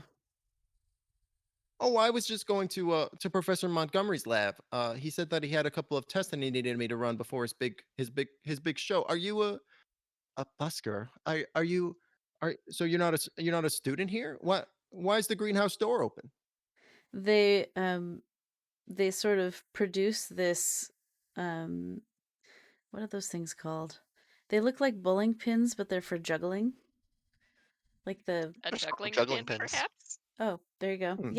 Yeah, they pull a juggling pin seemingly out of thin air and start balancing it on their nose like a seal or something. um and they say, "Oh yeah, the greenhouse. I'm not sure. I think the plants were a bit hot. They wanted some fresh air, and they start in a friendly manner, as friendly as is possible, attempting to juggle with this person with the notes in their hand, which is very inconvenient for them, I imagine, but perhaps distracting enough to run them off." Sure. Give me a I'm gonna say give me a manipulate someone to see how successful this is. I assume Okay. also that I'm that probably bad Stevie at and this. Jogan I assume that you guys are also maybe giving like a little bit of a heads up to the group inside the greenhouse as well. Yes, I'm definitely Um, one of the pins flies behind me and hits the greenhouse on Oh, accident. nice. Yeah. um, Jogan is beaming up at the lady and offering her a piece of taffy. Oh, she'll like put her notebook under her arm and she'll like take the piece of taffy with one hand and she'll start juggling back with Stevie a little bit. Nice. Um and she'll go, "Oh, so Jogan could help in this context, but it would only net you a +1, so it wouldn't be enough to make it wouldn't be enough to push it to a complete success, unfortunately. But we'll say, thematically, narratively, yeah, Jogan is absolutely helping in this situation. And uh the botany student, she just starts smacking on the taffy and goes, "Oh, this is sick. This is really good taffy. Well, it's nice to meet you. Always good to meet a fellow juggler. I'm Jody Potts, by the way. I'm writing my dissertation on the stuff going on in that lab over there. I could show you around if you like." You know, Can oh, were you talking to Jogan or to Stevie? Sorry. I think I imagine she was talking to Stevie because you've been the only one who communicates. But Jogan Yes. is no longer holding taffy. He's now holding out a tiny little business card. she'll take the business card respectfully. Would you like me to tell you what it says? I would. I'd love it. This child is fascinated by weird events and strange things happening around you. Can you think of any? Please tell him about them and then go away. Signed Nice. the agency. That's a very strange business card you have there, young man. And I I don't know of any agency, but I mean we have been encountering something a little weird. I'd be happy to show y'all in this greenhouse. He nods enthusiastically. Okay, awesome. So we'll cut briefly back to the other group. So you guys have been kind of overhearing this conversation happening through the greenhouse windows. What do you guys do? I immediately like shift inside a something opaque. Like if there's just a big vine I can stand inside of, or like a bench I can just like be inside of, I go and like lay in it or inside or stand inside it. Is the Awesome. vine Yeah, we'll wearing say sunglasses? Yes, I hope so. That's brilliant. I like it. Yeah, you shift into another like potted plant that's like pretty large, but not nearly as large as Daughtry 2, but you kind of like scrunch down a little bit and kind of cozy inside of it to make sure that you're completely no feet are hanging out or anything like that. Bill is standing in the middle of the room holding their notebook. They are unashamed to be standing in places they probably shouldn't be. Amazing. And Well, what's Oh, go on, sorry. Lester will pull a notebook and a pen out of their jacket and just go stand next to Bill and pretend to be like comparing notes. Okay, fantastic. And at this point, Jody, she leads you in to the greenhouse. Yeah, so you want to go ahead and take our break here? Yes, this is an excellent time for our break. Okay, beautiful. So thank you, guests. We will take 15 minutes here and see you soon. It's true. Hello, everyone. Hello, hello. Hello. Welcome back from Hello. break.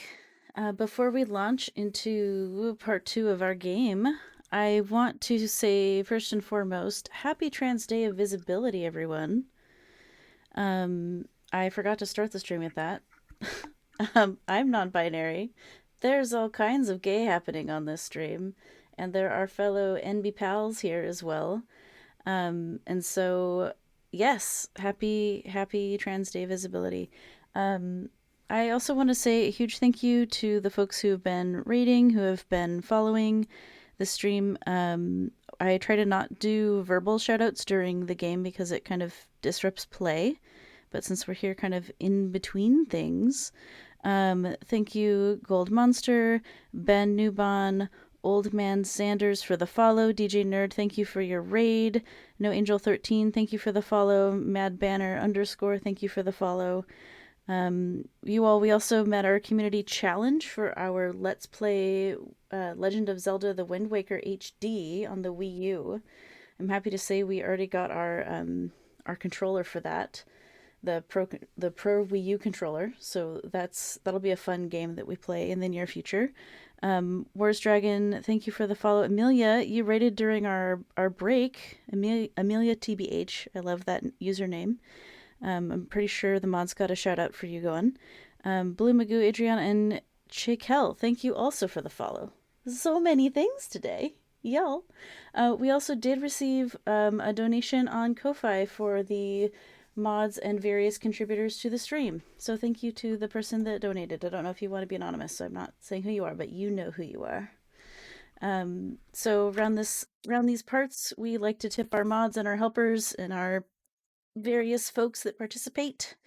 And there's some information on how you can do that in the chat. There's a PayPal, Meowster Dungeon is the username, because Dungeon Meowster turns out is eaten up everywhere in all the places, but somehow inverted it is not. So there you have it. I also posted a very brief tweet recapping the story so far. We are the Ko-Fi link is probably in the socials. Jonas, the link tree should have it somewhere. And if it doesn't, I will put it there because it should be there. I'm new to Ko-Fi, so excuse my neophyteness. To recap the story so far, we are a group of heroes in our own sort. And we're on a college campus. We are looking for a missing footballer named Jimmy. I want to call them Jimmy the Fish just because that's always the finish on Jimmy for me. And we have made our way to the campus greenhouse and met a plant named Daughtry II.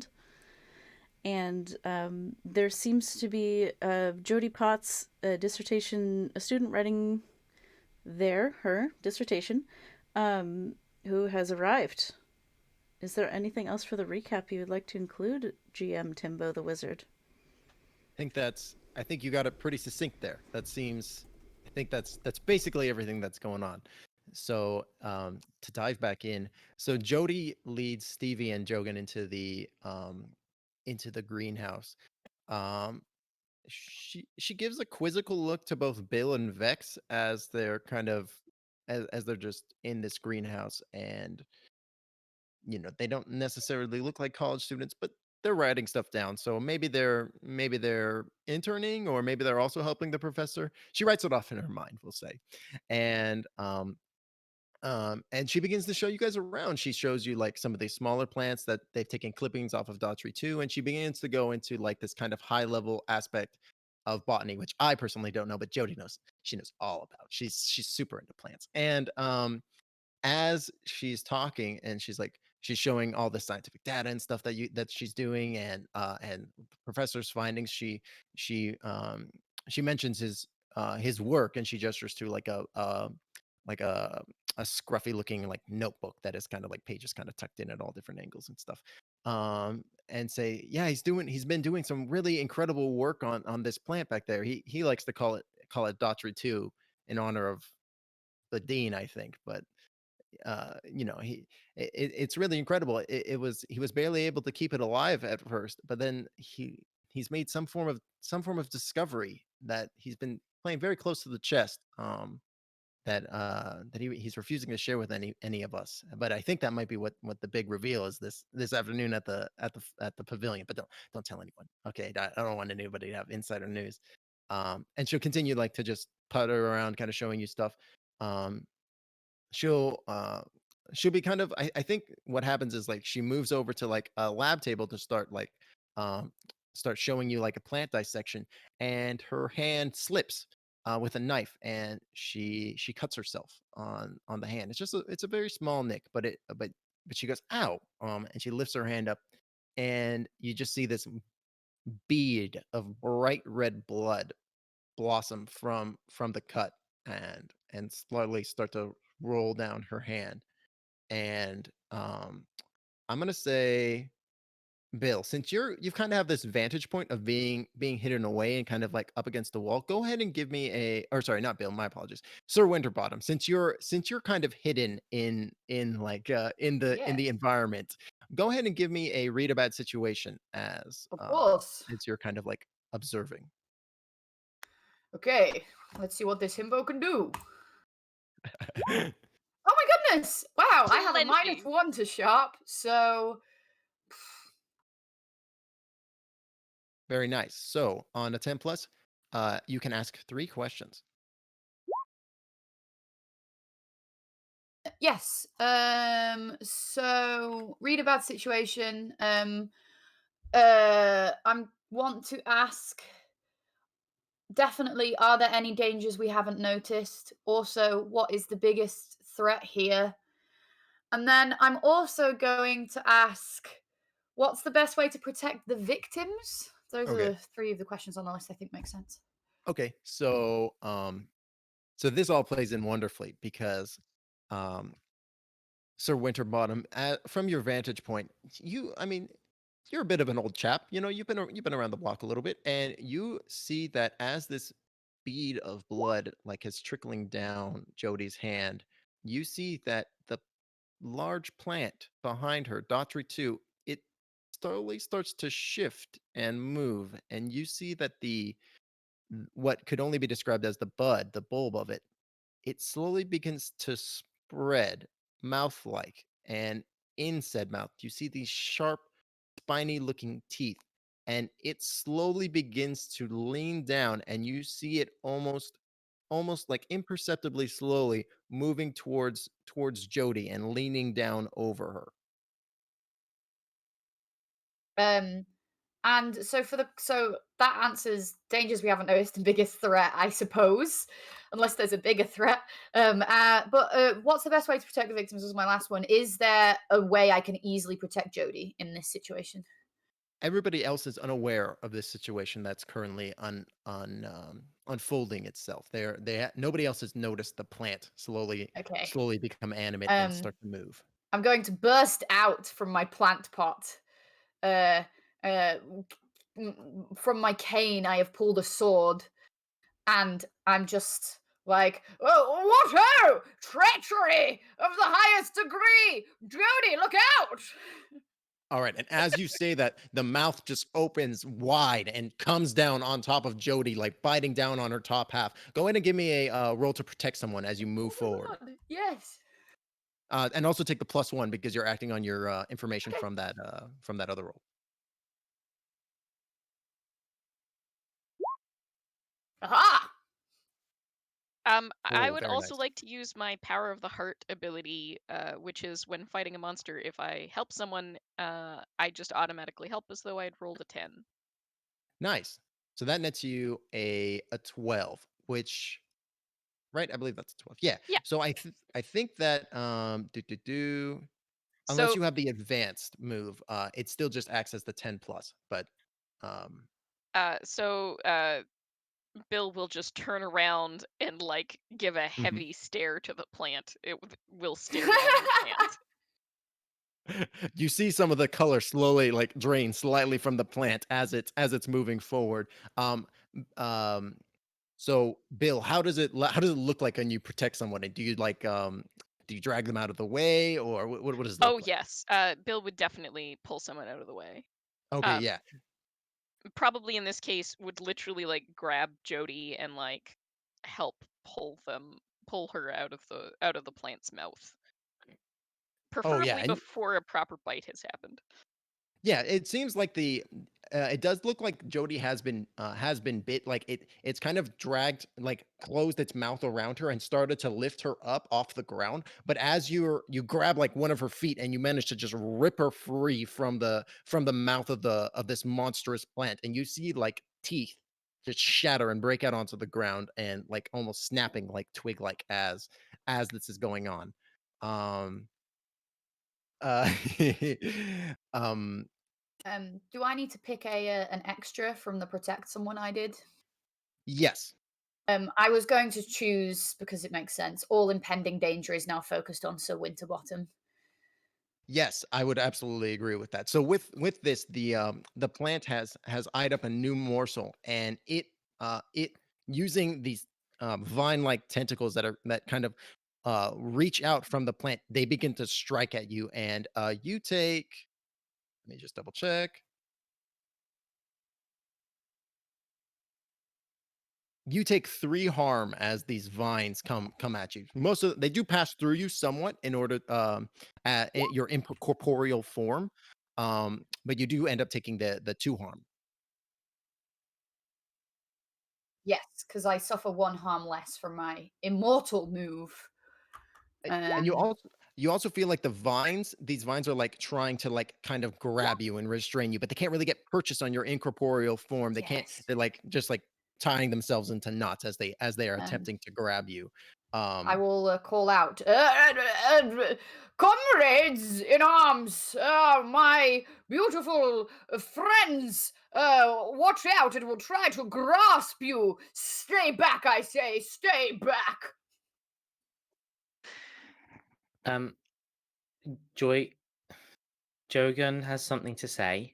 So, he kind of sees everything happen and turns away from the lady and flails his arms a bit in sleeves that are too long for him. And he runs up to the door and he says, "Everyone move away from it, please." Take a step back. Yep. Take a step back. I don't know how turn works in this, but Jogan will now only act when everyone is not in quote unquote close area to the thing I'm going to damage.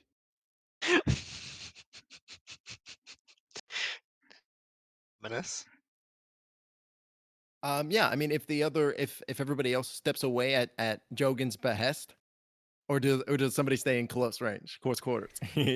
Stevie's still kind of like by the greenhouse Still door. outside, yeah. Yeah. Okay. But if anyone So- is in close range and isn't getting out fast enough, Stevie has a trick up their sleeve to assist them.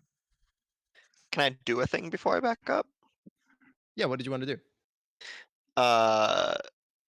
Callisto's gonna like drop the pen and clipboard and just go, "Oh, hate this, hate everything about this. Okay," and reach in their jacket and pull out a match and strike it on their teeth.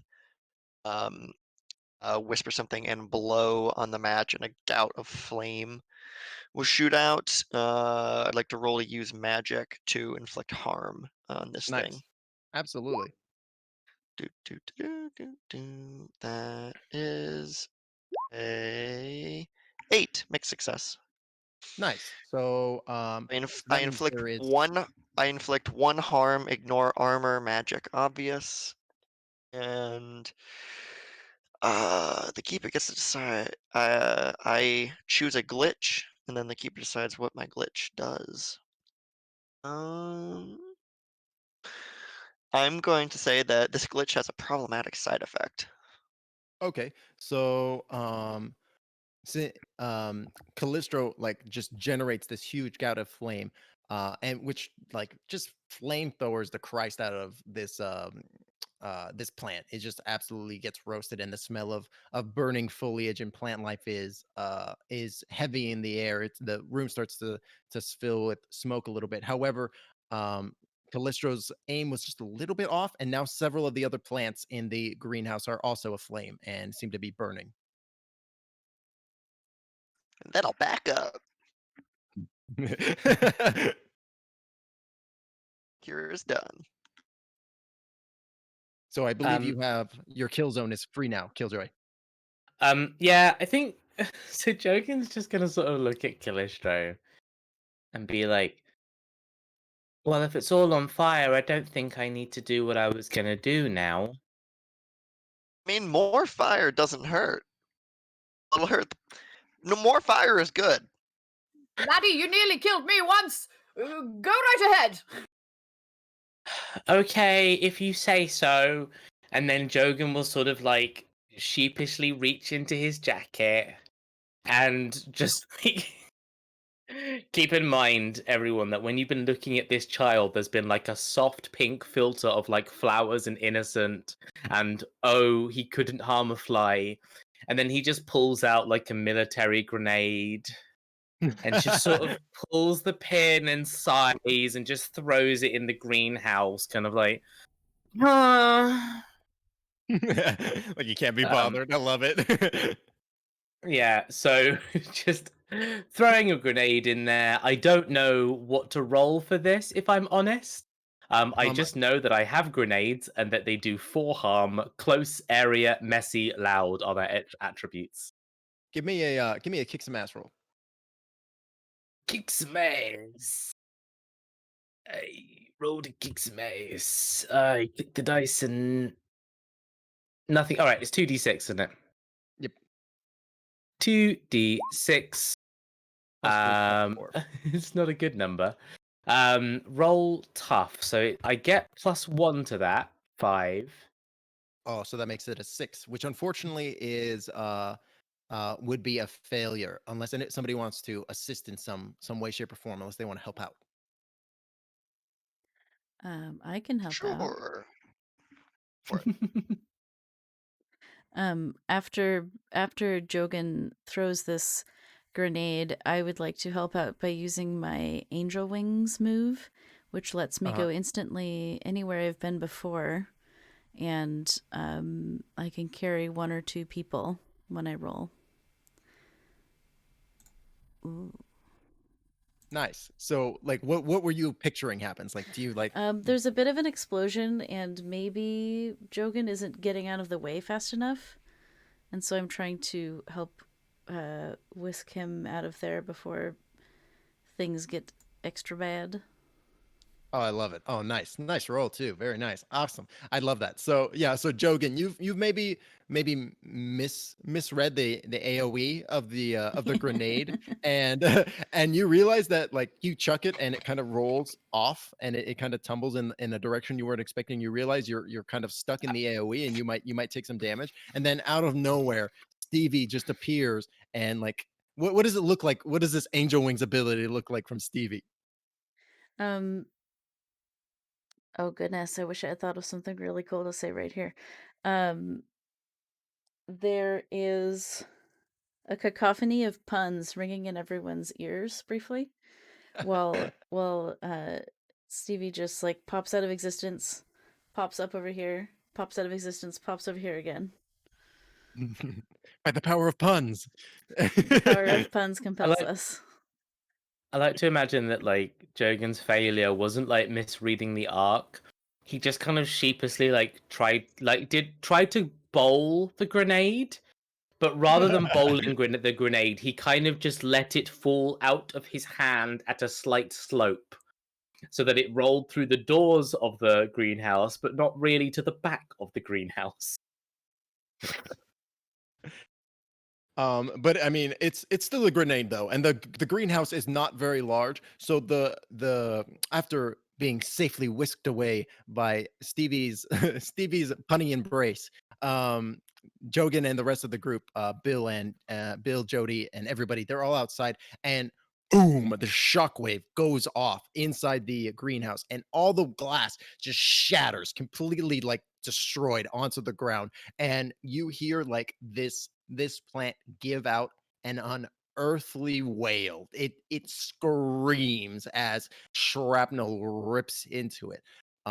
There's smoke, and the shockwave of the explosion is like, on top of the puns, of course, has your ears ringing as this grenade goes off. But as the smoke kind of dissipates and falls away, you find that the plant is gone. The vines and that have encompassed the exterior and the floor of the greenhouse, they've disappeared, and where the plant once was is a hole. Did I do a good job, everyone? I I've think you got a did a finger in one fantastic ear. job. It's just like because they're still ringing, and I'm like, spiffing, laddie. You've Thank got to you, you got to Mr. remember. You've got Carry to on. you've got to remember what we talked about. You've got to flick the wrist at the end. It'll go further. Yeah, but my wrist is tired. Okay. So I So just okay. thought, Buster will it would reach into the be chat. okay, and it was okay. Stevie Here. I mean, it was okay starts because you roasting a got teleported. marshmallow. Here. Buster will reach into their jacket and pull out like a wrist brace for Joken. My old wrist brace. Yeah. Oh my god, Yeah. I can't believe you kept this. Thanks, Calistro. Yeah. Things just sort of find their way into here.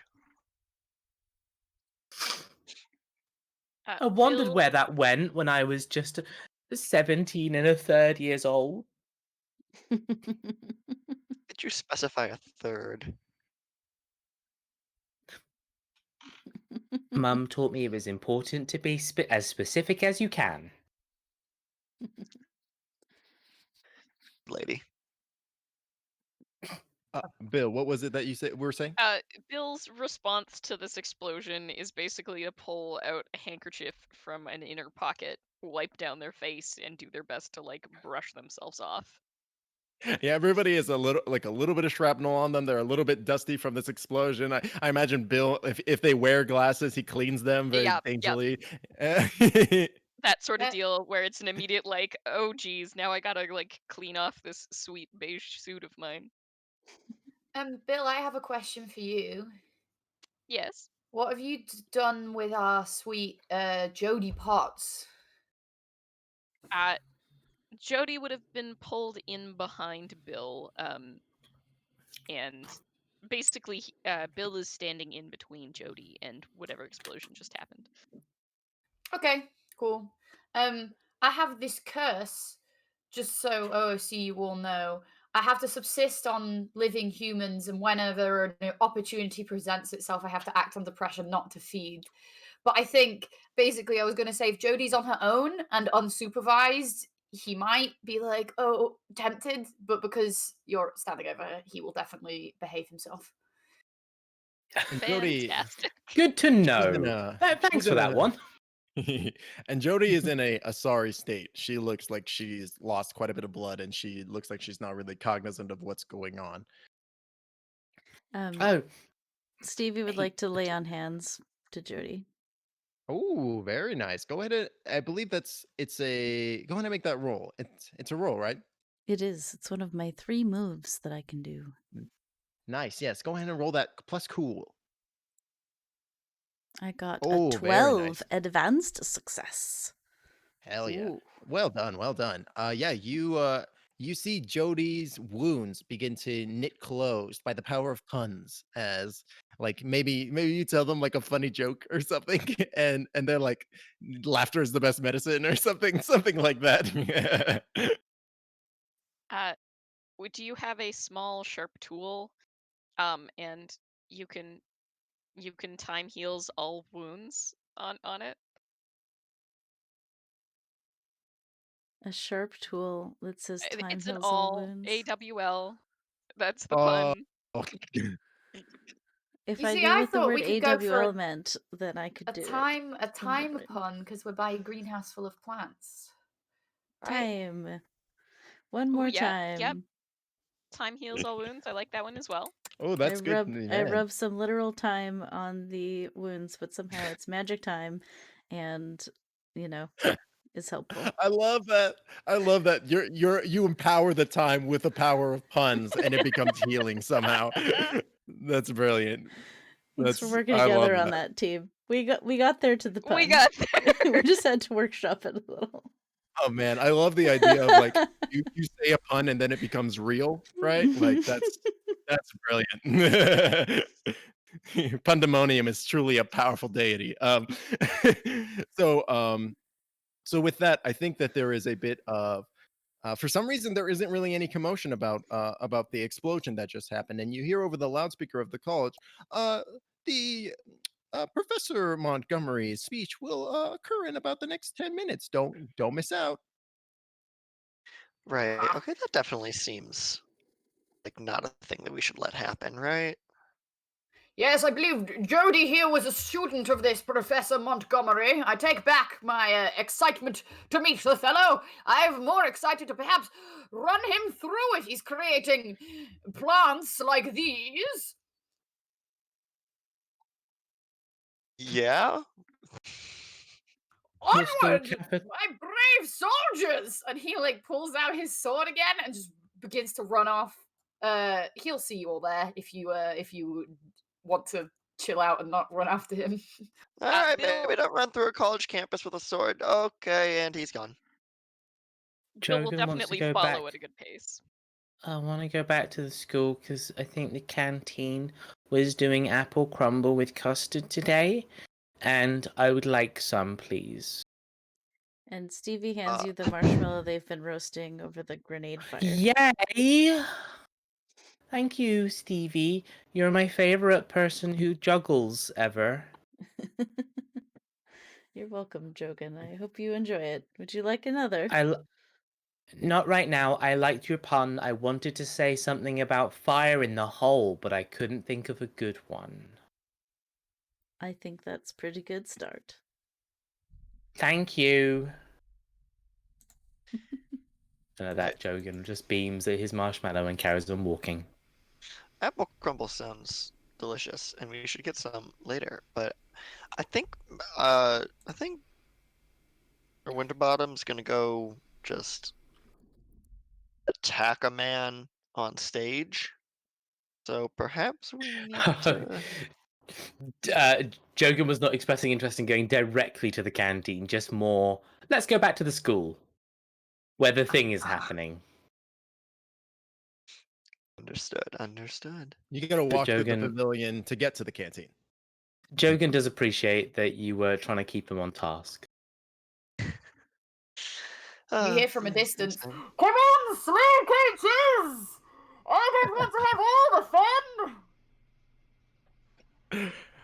Amazing, yes. So the party runs off after Sir Winterbottom as they have just rushed blindly into what they believe to be the fray, and so like the camera is kind of focused on the group as they run off, but then they run off screen and it rack focuses onto the busted ass greenhouse, and it slowly zooms in through the doorway before like Stranger Things style going down into the hole, and the hole, it goes deep, and it like again Stranger Things style, it's like this weird burrowed hole, and like there's like this kind of funny like little pollen in the air as it's going, and you see that it's that we've like the camera flows down the tunnel into what can only be described as the underworkings of the university, and we see that the paw or the plant Daughtry 2 is severely injured. It's look like plant leaves and and its bark is kind of like burnt and like kind of ripping off of it, but you see like underneath of it, it's kind of like regenerating and it's regrowing over this damage, and you look and it looks like it's growing back stronger and hardier than before. And as you guys rush off towards the pavilion, getting there, there is just a huge amount of people here. There's like dozens and dozens of people. It looks like uh this uh lecture that the professor's about to give has drawn like possibly at least one, maybe 100 some odd people into this pavilion. It's bustling, and as you guys make your way into the crowd, uh kind of coming at the edge, uh, the lecture starts, and Professor Montgomery walks out on the stage, and he's an older looking individual. He's got balding hair, very gray, with a medium sized gray beard that's very well I almost said manufactured, very well like manicured, and he looks very professional. And he's wearing like just like your very standard Professor Lee style clothes, like a sweater vest with like an autumnal pattern on it and stuff. And you see him, he's up on stage and he goes, welcome, yes, welcome to what I can only describe as the biggest discovery of my life. I've spent many years investigating this plant, and I at first thought I had no avail. And at which point, like he steps on like a button on the stage, and from the back, the floor slides open, and a an elevator starts to like rise up from the underground, and in it is Daughtry 2 once more in its inactive state, kind of sitting there, and it looks like it's healed all the damage that has occurred to it. And he goes, this, as I colloquially call Daughtry 2 in honor of our lovely dean. And he like tips his hat in a very if he had a hat, he would tip it in a very quote unquote gentlemanly fashion. And he goes, yes, this is the work of my life, and the secret is that I found that, as macabre as it may be, the plant feasts on blood. It's what it needs to survive. And unfortunately, I had run out of volunteers, but luckily I have been given such a great opportunity for a feast. At which point he snaps his fingers. All of the plants in the area, all of these large blossoms that haven't bloomed just yet, they all bloom simultaneously, like in a wave effect, rippling out from the stage, and they all bloom into these beautiful purple flowers. But as they do so, it expels this huge whiff of pollen up into the air, and the sky and the surrounding area becomes thick with this heavy pollen in the air, and people begin to start coughing and stuff. And you see like a couple people that got hit straight in the face with it, they just immediately collapse and fall over asleep. And this pollen begins to fill the air. What do you guys do? So, Timbo, just to make you aware, Hmm. throughout all of that, I was rolling some 2d6 for you, and what I was rolling was to see. I don't know if any of you guys have experience like recently with sitting in a lecture or a long seminar. I fall asleep in them really easily.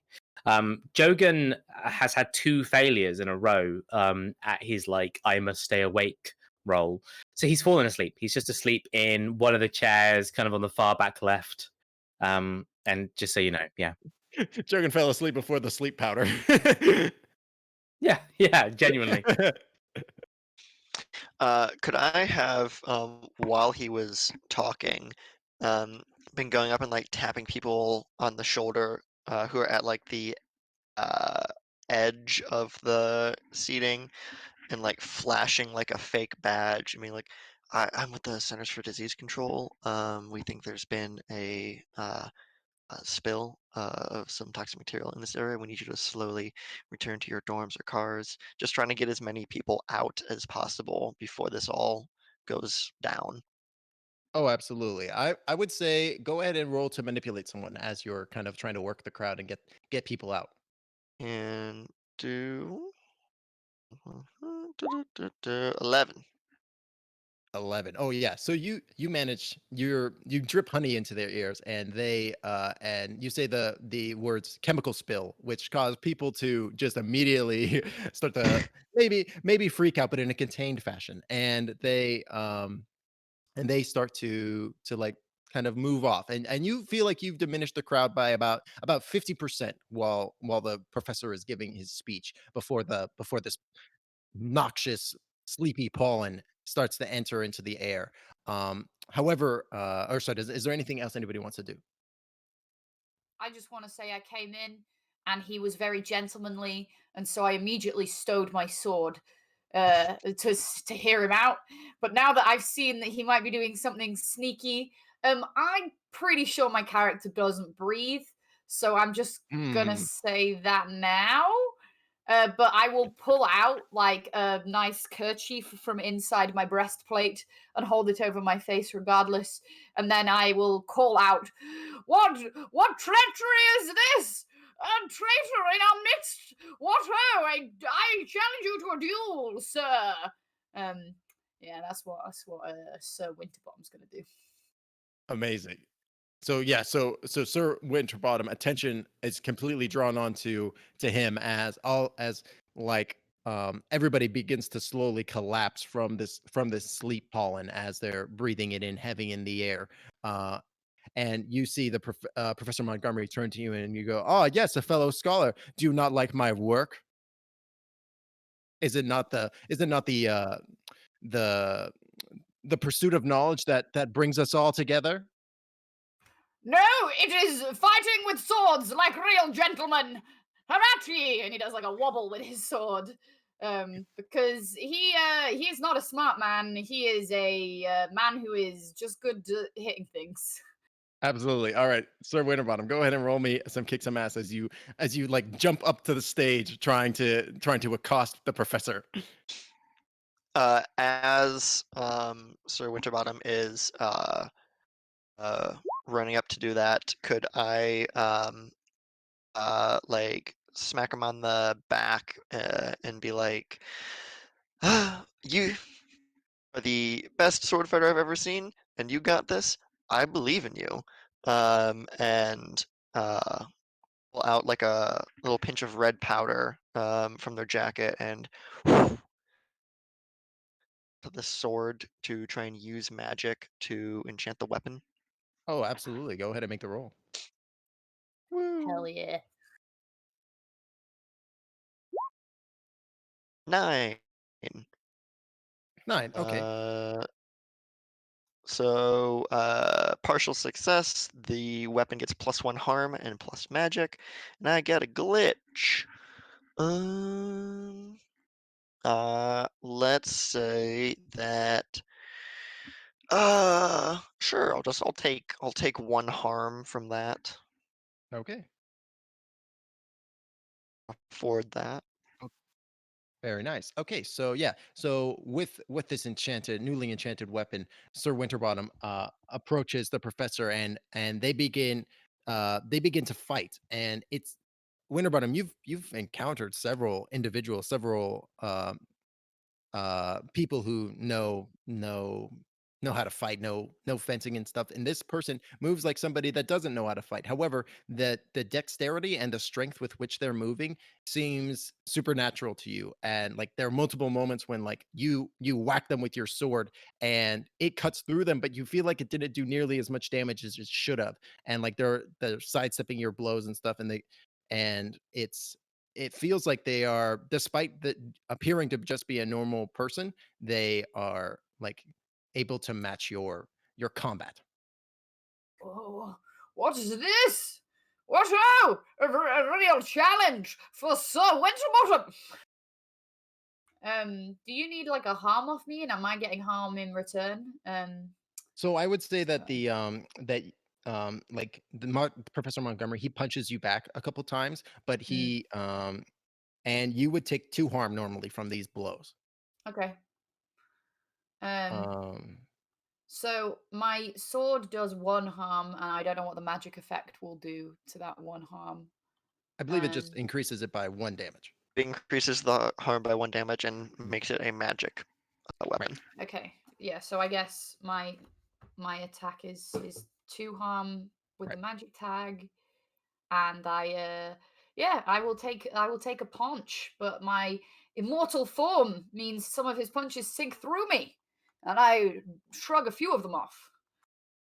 Yes, and as you guys are sparring with each other, he looks at you confusedly and he goes, interesting, curious. What are Stevie and Bill doing in this moment? Well, Bill is flipping through their notebook,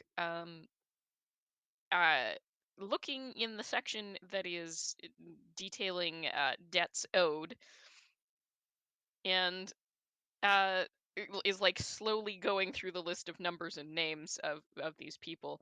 And at some point, they will come across the name of Montgomery and be like, "Aha! I knew it." So now Bill has a debt that needs payment from Montgomery. We're gonna get involved. I don't know if I can give Sir Winterbottom another boost at this point, but I think should the fight continue, Bill will get involved at that point. Okay, yeah. I will also say that at this point, you are also seeing Daughtry 2, like its tentacles, its vine-like tentacles are reaching down into the audience, grabbing people by the leg and slowly starting Ah, to drag them up onto stage.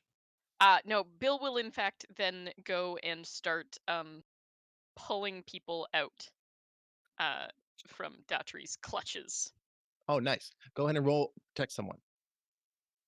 Uh, Oh, but you have a thing, don't you? I do have a thing, but it requires me to tell people things, and if they're asleep, I can't tell people anything. So we're just gonna roll that. Is it Okay. just to help out? Oh, I Oh, see it's if a you help protect someone. someone. Yeah, protect. Oh, there it is. That's the one. Plus tough. Okay.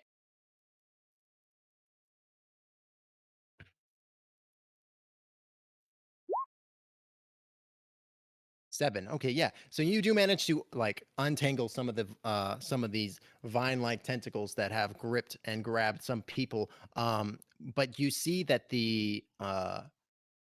that the that you feel like Daughtry has its eyes on you now. If it had plant eyes. Okay. And Stevie, what's Stevie doing? Is the conflict still happening with the dean? The dean is fallen asleep. The dean The is falling professor asleep. and the professor and Winterbottom are Professor. still engaging in fisticuffs as well. I will also say Jogan is fallen asleep. Well, I would like to take my divine weapon, my thunder hammer, Ooh. and do some sort of holy, stunning face smack. The wrath of pandemonium be upon you. Be upon you. Amazing. That's Um, right. were you accosting the professor or Daughtry 2? Whoever my ally is already fighting. That would be the professor. So yeah, Okay. so you get into fisticuffs with them. Go ahead and roll me a kick some ass. Give me a +1 as well because now they are grappling with 2 opponents instead of just 1. Ooh. Okay. Ha! I did not see this coming! A wonderful hammer that you have! Yes, it's you know, Punny gave it to me. Punny is the pet name for pandemonium. All right, kick some ass is plus tough, and we're getting a +1. So tough. Pet name you have for your god. 1. Yeah. Yeah. Oh, You know, very we're nice. pals. We're pals. So I got an advanced success, a 12. Awesome. So well done. So that means you It take says 1 extra effect. it says 3 harm, hand, stun, and holy on the weapon that I'm Mhm. using. Yes. Whatever all So that it's gonna means. it's gonna hit like a truck, basically.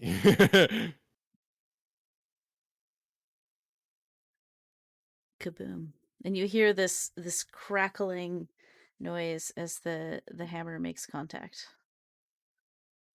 Amazing, yeah. And you like you kind of side you kind of step up on the professor from like his blind spot and or sorry, from an offside angle, and he doesn't see you coming, and you just clobber him straight up and using like I feel like maybe a little bit of this magic that Callistro has enchanted Sir Winterbottom's sword with has maybe like weakened whatever effect is going on with the professor, and you feel like you hit for the full damage as you come clobbering in. The professor, like, it looks like he is barely up at this point, and like in fact bits of his like flesh have started to chip off, and underneath you see vines and wood, like where blood, sinew, and bone would be.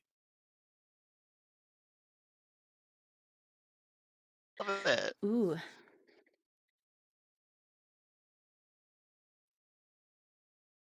Um, Um, so so Jonas, or sorry, so Jogan. so Jogan, thank you. So Jogan, because you fell asleep of your own volition and you weren't poisoned, quote unquote, I'm gonna say that you can wake up at this point.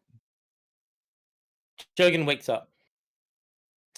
Um, Jogan wakes up, and what happens is this weak-willed, unconfident child of a man, like, fell asleep very embarrassingly, like, and then the moment that Jogan wakes up, it's eyes open, scans the room, instantly knows what's going on, stands upright. Now, rather than this, like, weak, kind of constitutionless child embodying the body of like a kind of a young man, you now see this like this narrow focus in his eyes. He stands straight up, looks around the room. In his right hand, it just pulls out a pistol. In his left hand, grabs a shotgun and like pulls 2 grenades out on his pinky fingers just for measure. And at this point, he just goes, "All right, time to bloody work, innit? Let's get to it." Now, just tell me what's in the room again, Timbo.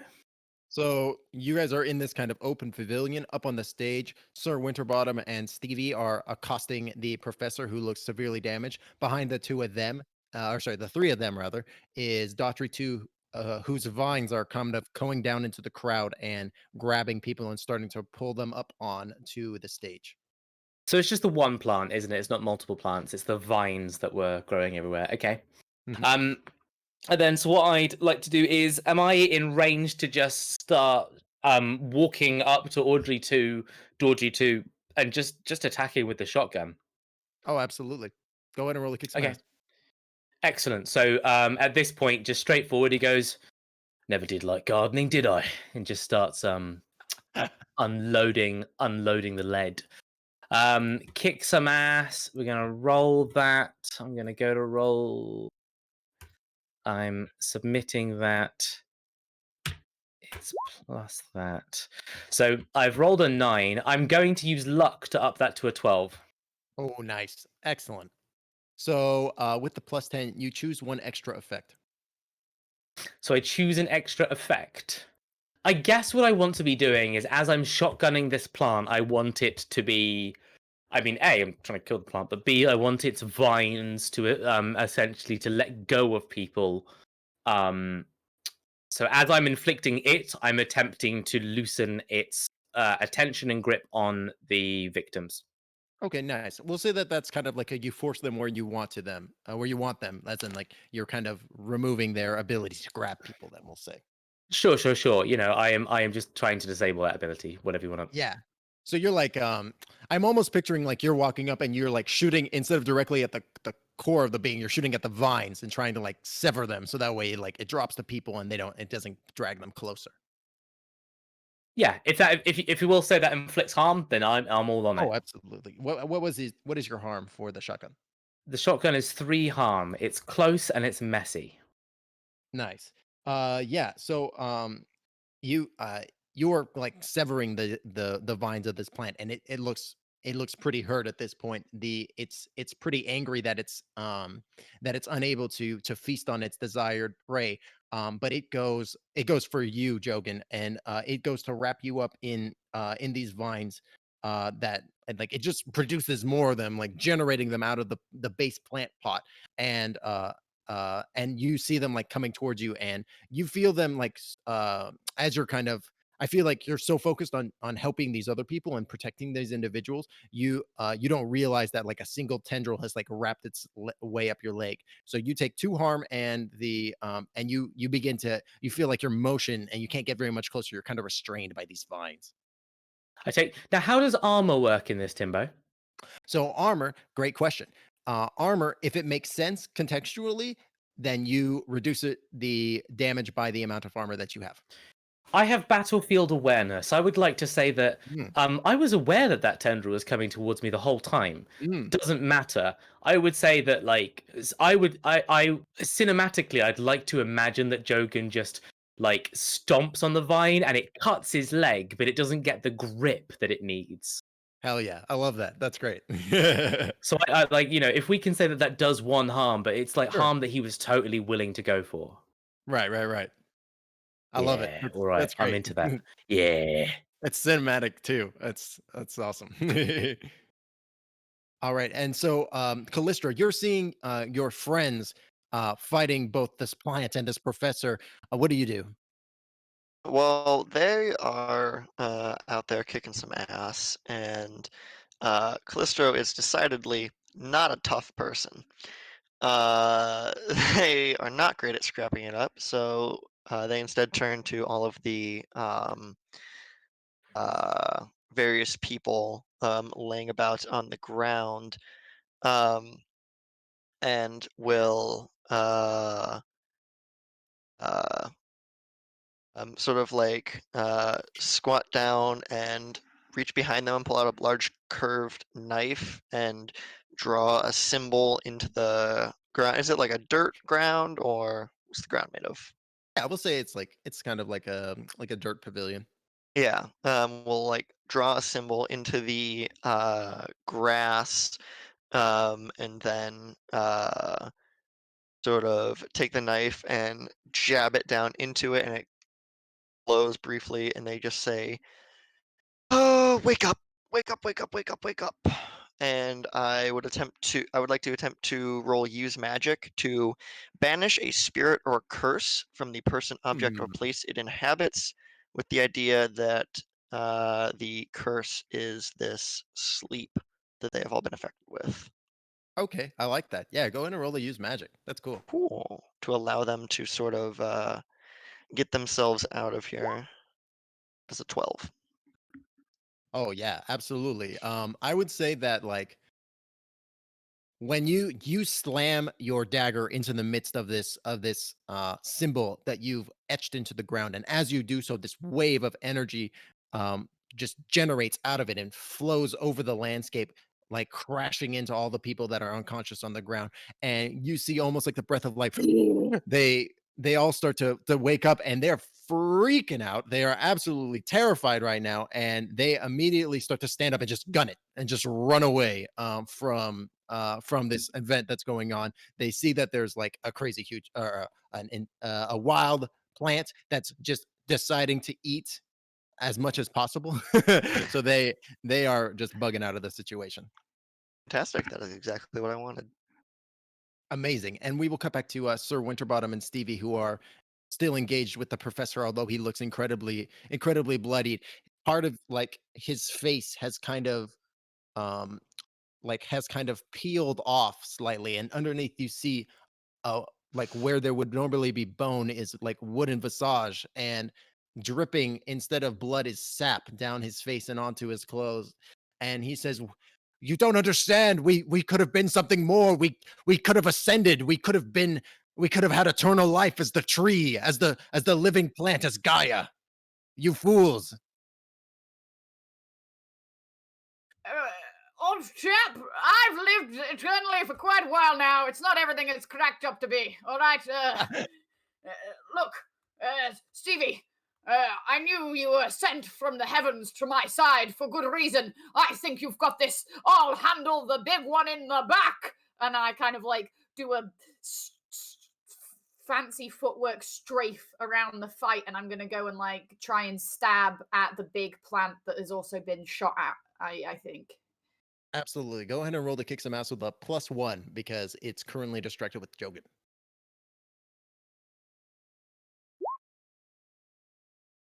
A 14. Oh, wow. Yeah, absolutely. I made a himbo on purpose.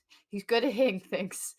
So I'm going to inflict terrible harm on my 10 plus. Nice. So can I? Yeah. So my sword does 3 harm, I guess, because it's got the magic on it, and then it is 1 plus an extra 1. So three harms to the plant boy. Very nice. And as you're kind of swiping your sword into it, you see that not only is it cutting it especially well due to this magical enchantment and given by Callistro, but it also is like as you're swiping through it's you see the plant slowly start to wilt and die, and like it turns brown and black in the parts that you're swiping, and it loses its substance a little bit as you're draining this life force from it as well, because you also get 3 you get 3 healing as well from that life drain. Oh, nice. Heck yeah. Ooh. I'm also going to say he's like laughing like very delightedly now, and he kind of is skittering around. He looks back over his shoulder at Killjoy. I nearly called you Kilroy, and that's not right. Killjoy, yeah. Looks back at Killjoy and is like, "Now there's the laddie who almost slayed me. Glad to have you back, son." he just like gives you a little nod up and just goes, "You're right, Winterbottom. Hope you're looking after yourself. Now remember, keep yourself off the radar. Agency doesn't know I spared you that one time." Amazing. And we cut back to the professor and Stevie, who is just absolutely staring menacingly at them. What does Stevie do? Stevie takes mental note of Jogan's notable voice change, or a mental note for later, and will once more swing the thunderhammer at the plant professor being. Absolutely. The plant professor being, and that is an apt description. Nice. I got a So that means mixed success. What happens if I spend a luck? Oh, that means you get a full success inherently. Can I do that? I think I have like Absolutely. 6 of them. I don't know how to count Yes. the lucks. So you would have started with full luck. So you would have 7 points of luck. All right, I would like to spend a luck point on booping in the snoot. Absolutely. So that makes it a full success. So go ahead and choose your extra effect as well. Ooh, I don't even know how to do that. I have the list up. You can gain an advantage and take +1 forward, or give it to someone else. You can inflict extra harm, or you can take less harm, or you can force him where you want him. Thank you. It sounded like this person was pretty bloodied, and maybe Sir Winterbottom is taking on the next being. Is that right? Yes. So I would like to pass the advance on to Sir Winterbottom, please. Oh, absolutely. Yes. Absolutely. And you bring down your hammer, and what does it look like as you smite the professor? It glows with a bit of rainbow sheen because of course. And there's another thunderous smack that also sounds like a cacophony of laughter, like someone told a really good pun. Awesome. Amazing. What was the professor's name again? Montgomery. Montgomery, more like Montgomery. Oh, there you go. Amazing. Yeah, and Stevie just brings their hammer just down hard, and it just absolutely destroys the professor, and you would expect there to be like a human level of viscera, but it just looks like somebody dropped like a watermelon on the ground, and it's just gunk and not human looking organs whatsoever as they smash down into the professor. Cutting on over to Jogan. Jogan, Sir Winterbottom has backed you up and is giving and you see Stevie is also like finishing up the professor. What do you do? So I don't know. I hope this is a finisher. It might not be. I want Jogan to walk straight up to the plant, like just right up to its big, like bulbous man-eating face, and I want him to like stick the grenade and the pistol like right under its plant chin, and it sort of be like, and as he does this, he's like, when I was young, my mum always told me to eat my vegetables. Do you know what I tell vegetables? Eat lead. And he pulls both triggers. Amazing. I'm gonna say go ahead and roll to kick some ass and take the +1 because of that amazing one-liner. Sure. So it's I didn't add the +2. Sorry. So that should actually be a 9. +1 would be 10. Very nice. Awesome. So yeah, you do exactly as you say, and you place the grenade underneath the plant. And you almost see like it may be cognizant of what's about to happen, and you let it lets out a little bit of a whimpering noise as you pull the trigger, at which point the grenade just explodes. And I assume that like you and everybody just jump away looking like cool guys, not looking at the or looking like cool they thems, not looking at the explosion, and just absolutely like being buffeted like in the coolest way possible as the plant just Death Star style just detonates behind you guys. That's actually a lot better than what I thought I was going to end up describing. So yes, all that. Can we say for extra pièce de résistance, our celestial friend has handed everyone a pair of shades at this point? Yes. Oh, absolutely. And they all like say the word. They're all sunglasses that spell a word. They spell pun. Oh man, I want a pair of those in real life. That sounds amazing. Yeah, and then all y'all land superhero cool style, and then you stand up and just like turn around and there's the smoldering remains of the stage and the plant, and I think we fade to black. Yay! Calistro will reach into their jacket and hand out baby wipes to anyone who got some plant on them. And I like to think that Bill, whose player has wandered off to go do other things, just takes out a notebook and continues taking notes. Mm-hmm. All right, friends. Good game. Thank you so much. We did it. Good job, everybody. Good job. Well done. Fun. I'd love You've to only gone invite and us. bloody done it. I'd love to invite us to once more share names and pronouns and where we can find you and any other things you want to plug now that we've had the opportunity to enjoy your various skills.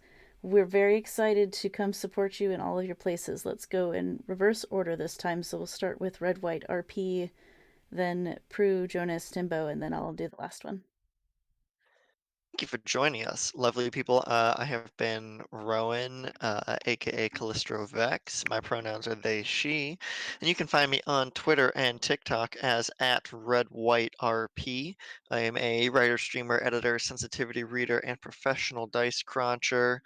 You can catch me Wednesdays at 8 p.m. EDT over on Critical Misses for Under the Pale Cold Sun, a Vampire the Masquerade Chronicle, where I play Fiorentino de Calza, resident Toreador. And then very soon, you can catch me over on Penny for a Tale in Trudvang Chronicles Snow Saga, where I play our Nora Rolstadter, a very tall lady with a spear and chronic pain. You can also catch me as the creative lead at the Fae Realm.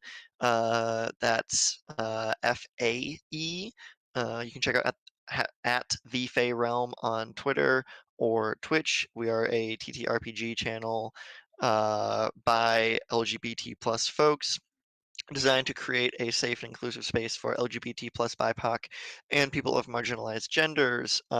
This Friday, we're having a little chat show talking about being a new player, as well as a new streamer. So if that's something that you're interested in, you can check that out. And then next weekend, we have 2 one-shots for our coming out weekend. We're doing Call of Cthulhu and Alice is Missing. And then that following week, we're going to start our regular streaming content with Monster of the Week, masks, some other fun things on the weekends. I run pay-to-play Monster of the Week games every other Sunday. You can check that out on my Twitter profile in the Start Playing link. So if you want to see some of this with me as the GM, check that out. It's a lot of fun. Last time, a copy of My Immortal saved someone's life, so it can happen. I love that. Thanks, Rowan. Next, we have Prue. I just want to say, like, the more Rowan says things, the more I'm like, oh my god, this person's amazing. I know, right? Like ending your self promo on somebody saved the day with a copy of My Immortal is like, whoa. So yeah, hi, I'm Proopypants. I use she, they pronouns, and I am Proopypants literally everywhere online.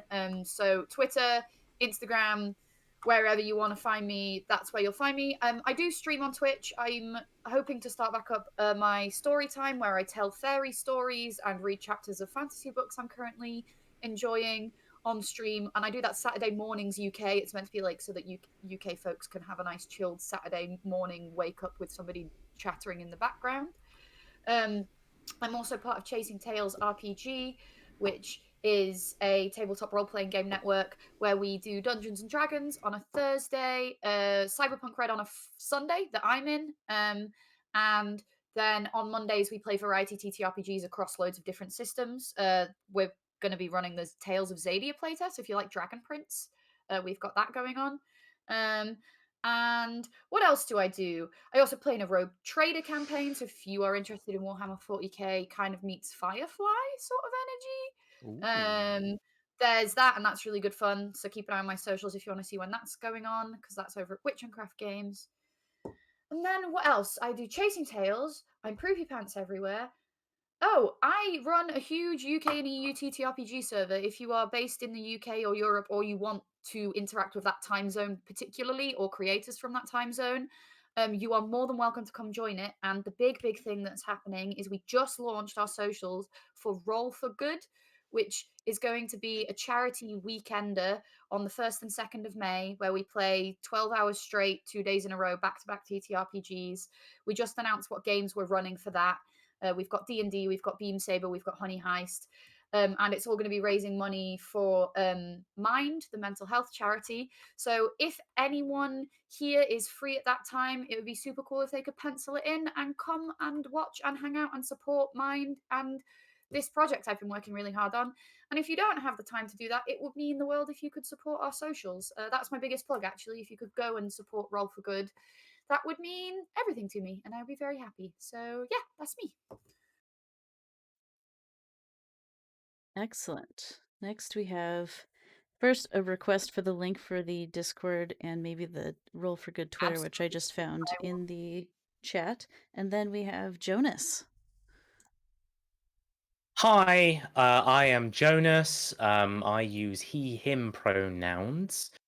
I'm from the UK. I stream video game. I'm an unremarkable streamer in that I just play video games on my Twitch channel under Follow the Salt, but I play games that I'm happy to play and I'm passionate about them.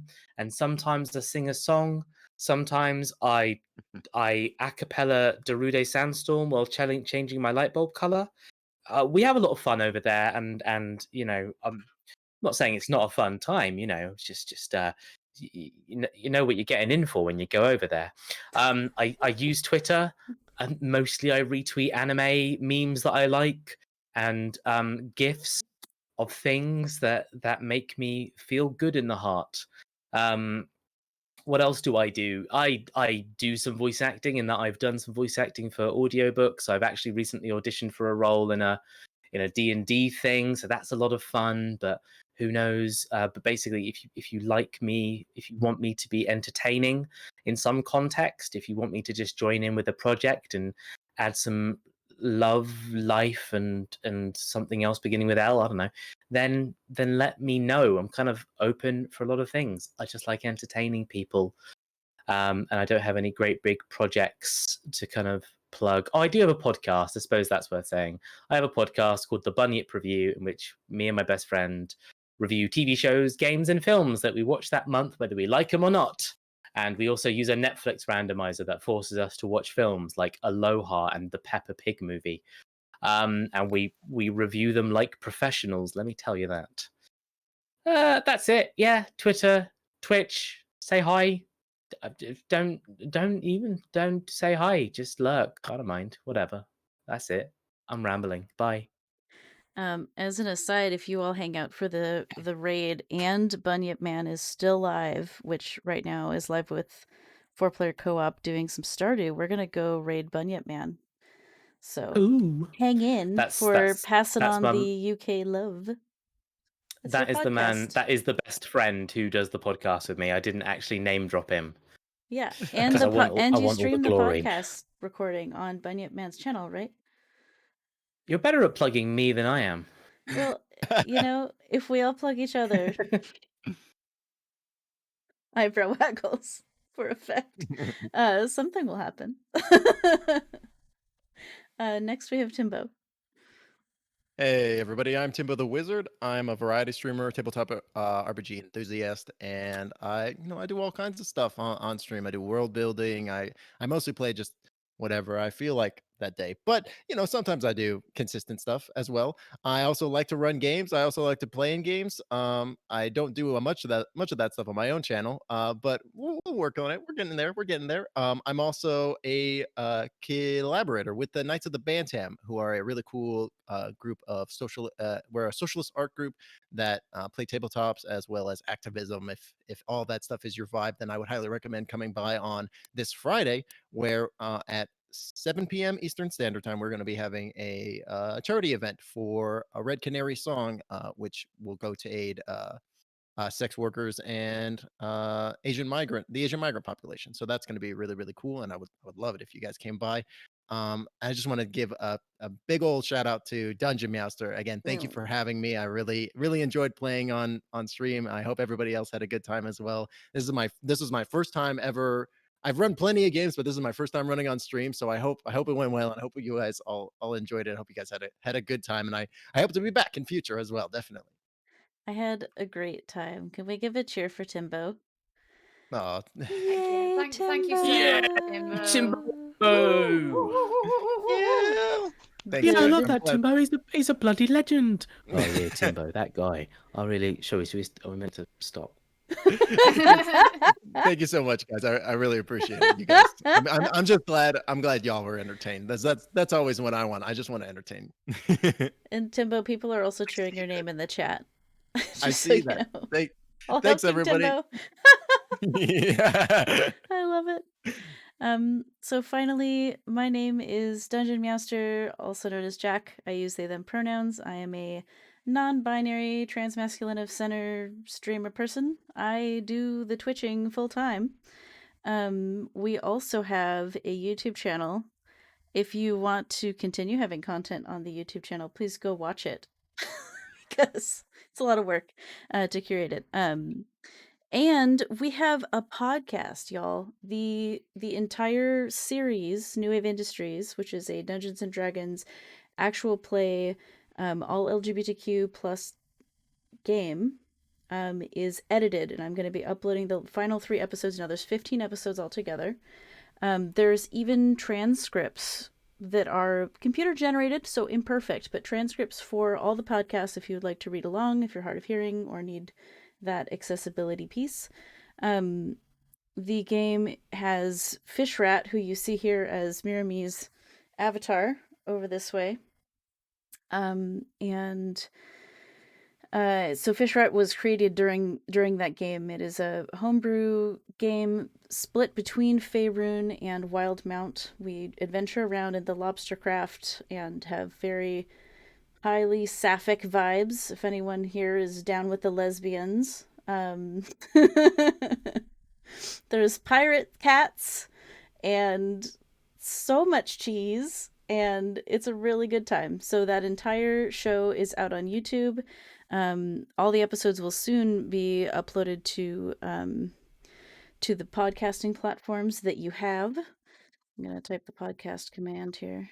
I don't know if it's plural or not. So our new show is called Rainbow Hyperdrive. It is a Thirsty Sword Lesbians campaign, which just got released to the world. If you also like lesbians, this show is for you. I will say the cast is rather ace, so we're like lesbians, but it's not super R-rated. It's pretty PG-13. We are in a spaceship called the Ace of Space, and we are adventuring around doing our best to pay off our Galactic Space Academy, or GSA, student loans. I didn't know it was called the Ace of Space. Love that. Yes. The background on those streams is actually art originally done by Agnostic Trek, which is really beautiful art. The any of the character art that you see, I'm pretty sure, if memory serves, is also done by Agnostic Trek, who's got all kinds of TikToks and Twitters and things you can go find them on. A fellow trans creator. And the whole cast is LGBTQA+ in both of those games.